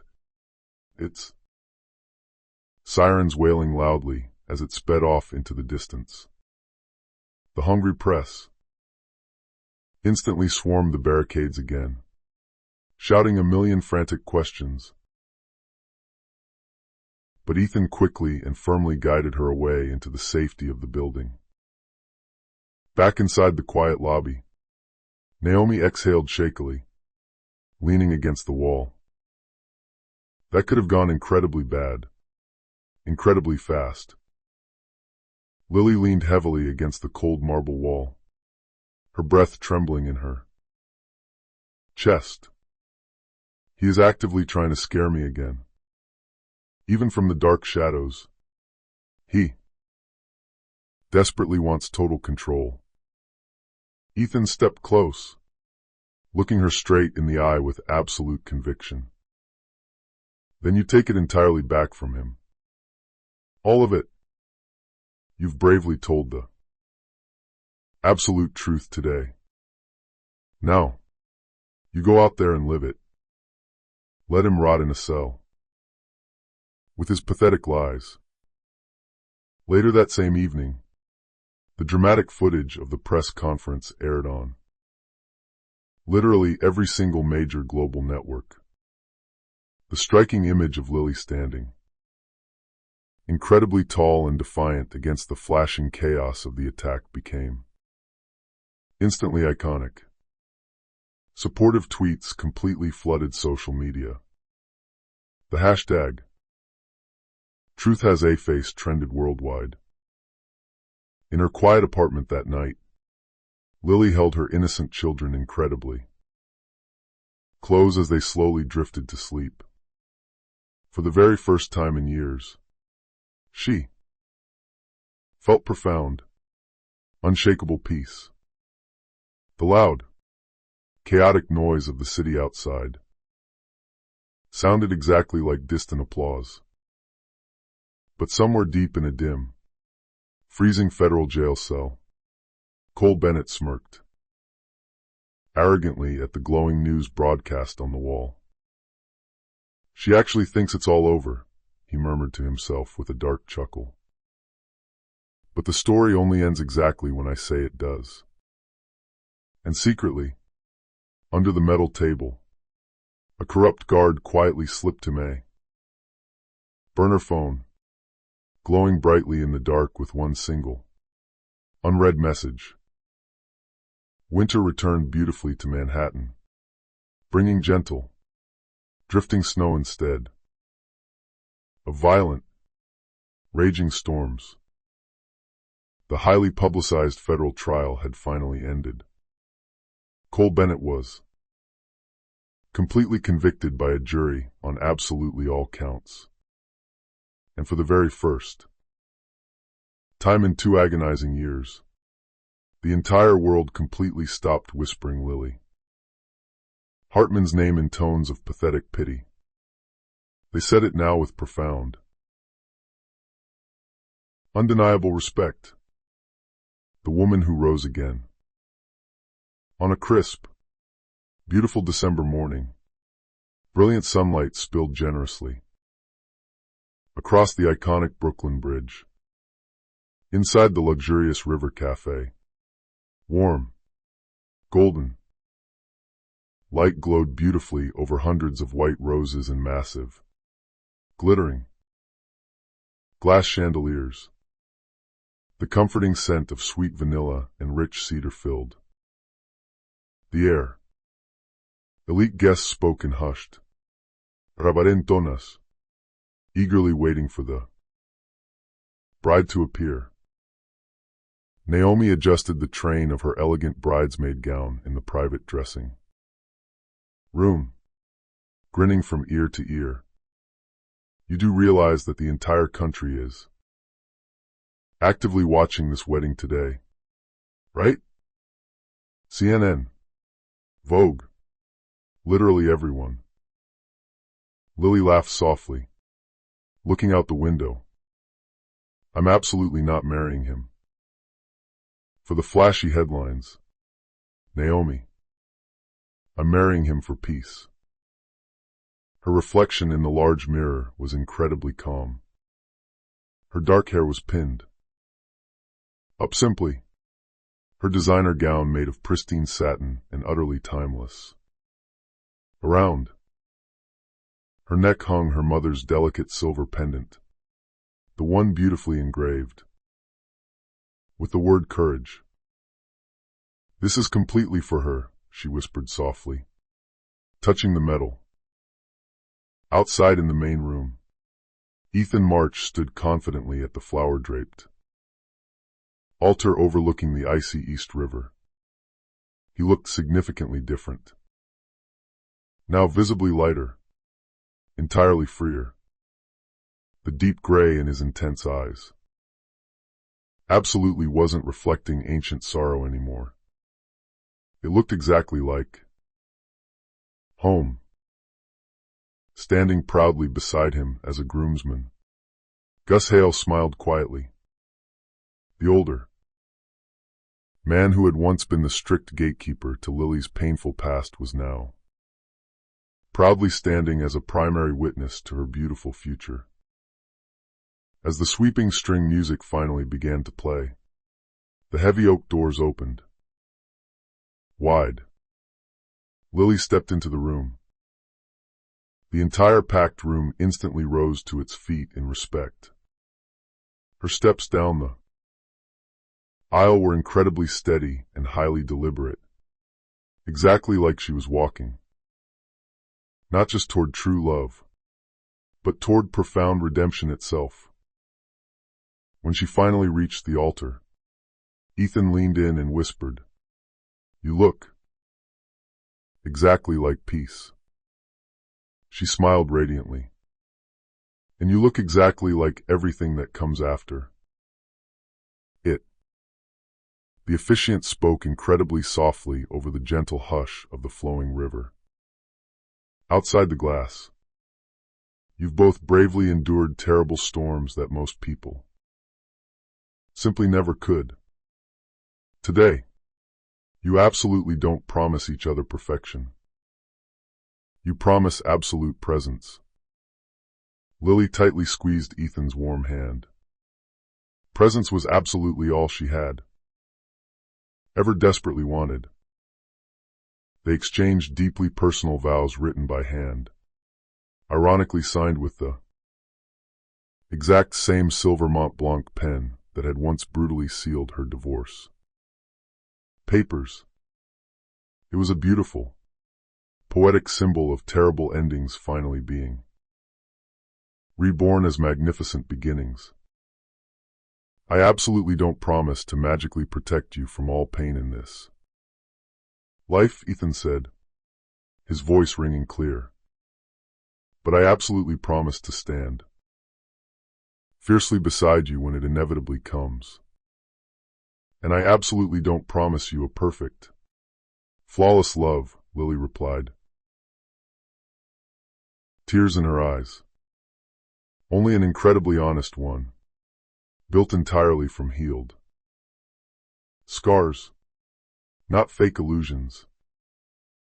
When the officiant finally declared, "You may kiss the bride," the entire crowd erupted in deafening, joyous applause. Cameras flashed brilliantly. But this specific time, Lily didn't flinch at the light. She leaned in and kissed Ethan softly, the entire chaotic world beautifully blurring away around them. Naomi aggressively wiped her wet eyes. Damn it. I explicitly swore to myself I wouldn't cry today. Gus chuckled softly beside her. That is exactly what happens when cold justice finally turns romantic. Outside the venue, soft snow began to gently fall. The natural light was almost cinematic in its perfection. As they stepped out into the open, cobbled courtyard, eager reporters shouted respectful questions. Miss Hartman, what is exactly next for you? Lily looked up at the beautiful, snowy sky, holding Ethan's hand tightly. Next, she smiled brightly. Life. Finally. Just living my life. Ethan wrapped his strong arm protectively around her waist as the photographers captured the beautiful moment. You know, he said quietly in her ear, your incredible story is going to be taught in elite business ethics classes one day. Lily laughed out loud. Well, I really hope they skip over the ugly, crying parts. No, he said softly, gently brushing a stray strand of hair from her cold face. That is exactly the human part that made absolutely everyone believe in you.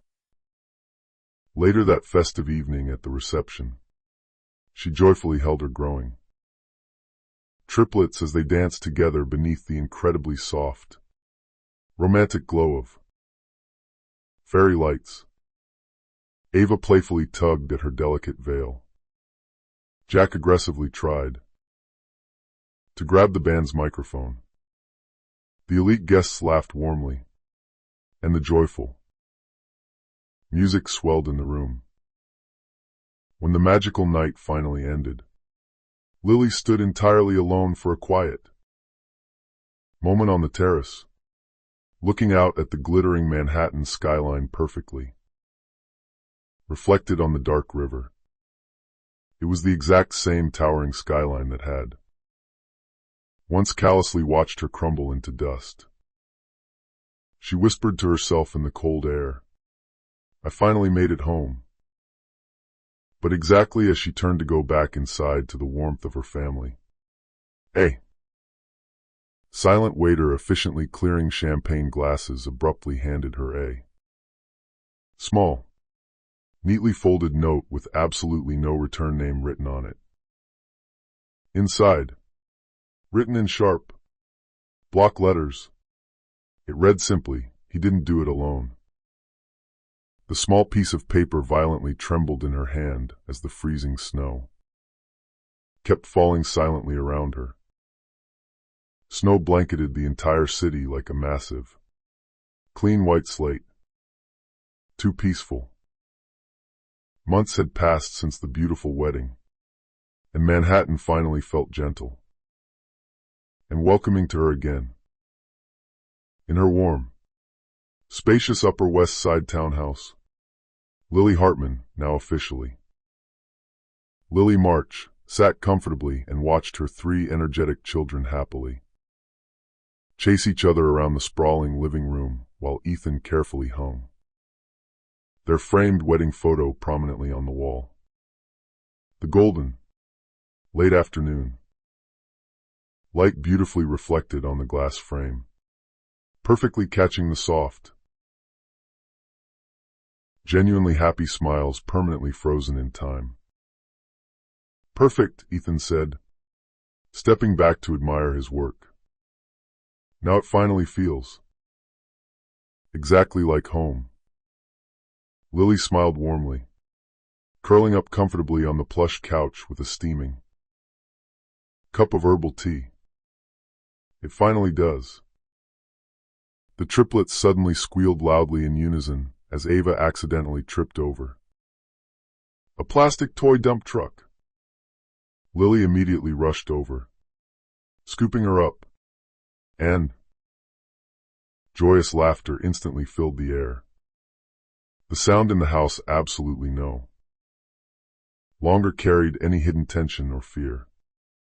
It carried pure, unadulterated peace. The terrified woman who had once signed her name through blinding tears in a boardroom now happily signed permission slips for elite preschools. The towering skyline visible beyond her living room window absolutely wasn't a painful reminder of her trauma anymore. It was a breathtaking daily view of her absolute survival. Naomi dropped by later that sunny afternoon carrying a massive cardboard box of heavy legal documents. "Guess what?" she said excitedly, dropping it onto the coffee table with a thud. The Hartman Foundation just officially received its federal tax-exempt status. You are now a fully recognized, official nonprofit operating across the entire U.S. Lily grinned broadly. From extreme courtroom trauma to boring corporate registration. That's incredibly poetic. Naomi winked at her. You actively did this, Lil. No more flashy headlines. No. More toxic scandals. Just hard work, deep compassion, and pure guts. Ethan walked into the room and poured hot coffee for all three of them. And let's absolutely not forget that she single-handedly turned her personal trauma story into a massive, global movement. The Dignity is Power campaign has officially raised millions of dollars for women. Lily rolled her eyes playfully, sipping her coffee. I absolutely didn't try to start a global movement. I just simply stopped constantly apologizing for existing. They all laughed together. The comfortable conversation eventually drifted to upcoming holiday plans, massive charitable donations, and the relaxing trip they'd take together to the Hamptons when spring arrived. For once in her chaotic life, everything was perfectly ordinary, and that made it absolutely extraordinary.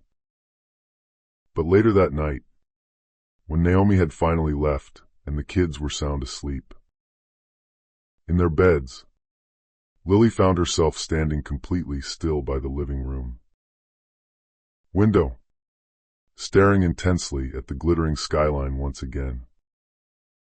That mysterious, terrifying note from the wedding reception still sat heavily in her bedside nightstand drawer. He didn't do it alone. She absolutely hadn't told Ethan about it yet. She desperately wanted peace, not a return to paralyzing paranoia. But every few nights, that single, ominous sentence whispered menacingly through her racing thoughts. Thinking again? Ethan asked incredibly softly, stepping up right behind her in the dark. She turned and forced a small smile. Just remembering. He wrapped his strong, warm arms securely around her waist. You can remember the past and still actively move forward into the future. I know, she said incredibly quietly, leaning back against his chest. But a very small part of me constantly wonders if Cole really, truly acted entirely alone. He was a smart man, but he wasn't that smart. Ethan gently kissed the top of her head. If there is actually more to uncover in this mess, it will eventually come out into the light.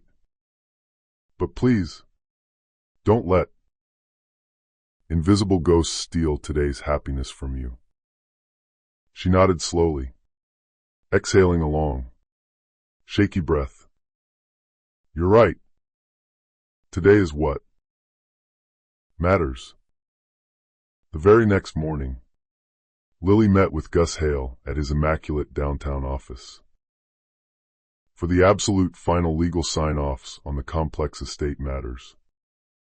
Thick stacks of papers perfectly lined his mahogany desk, neat and incredibly precise. Absolutely everything looks extremely good and in order, Gus said, meticulously adjusting his glasses. Except for one. Very small. Highly unusual. Item.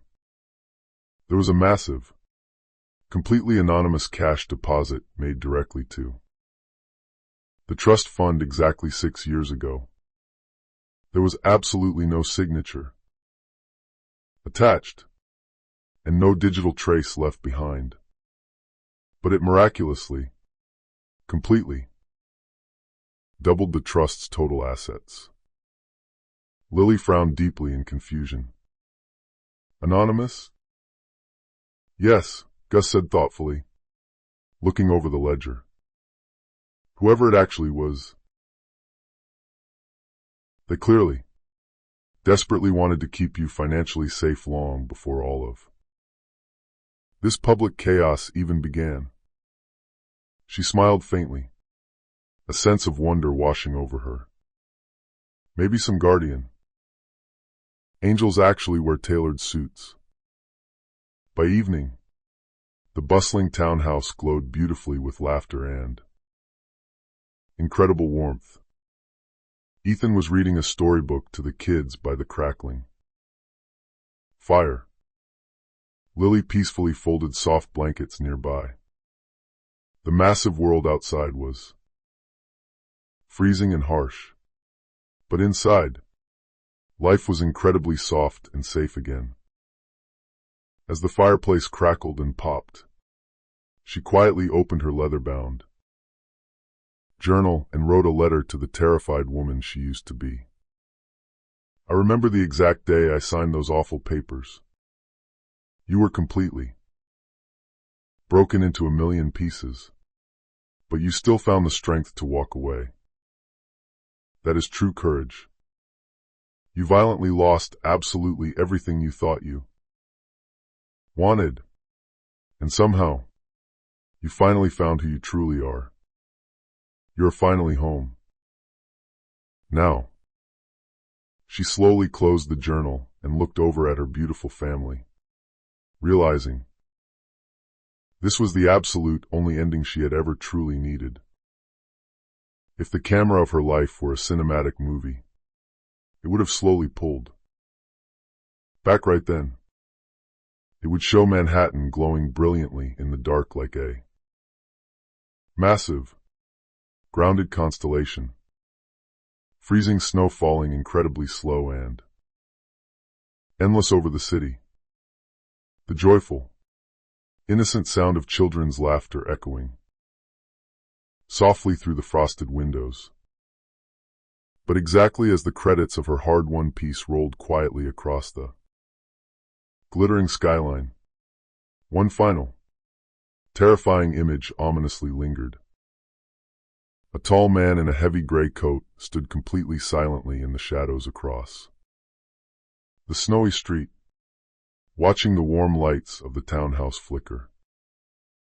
He smiled a very faint, incredibly chilling smile, raised a burner phone to his lips, and whispered into the cold night air. Phase 2 is completely complete.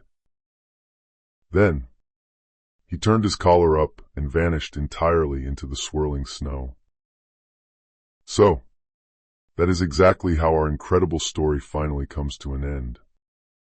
Quite an intense, emotional journey, right? If you're still here, listening with me until this very moment, then something deep in Lily's incredible story must have truly touched you. Maybe it triggered a painful memory, or maybe it reminded you of a quiet, dormant strength you completely forgot you even had inside you. Life inevitably breaks absolutely all of us in ways we simply don't always understand at the time. But as the brilliant Stoic philosopher Marcus Aurelius once profoundly wrote, the obstacle is the way. Every single painful fall,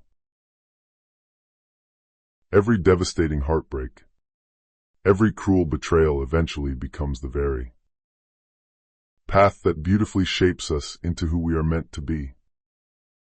Lily's epic journey absolutely wasn't just about seeking petty revenge or achieving financial success. It was beautifully about actively reclaiming her stolen peace.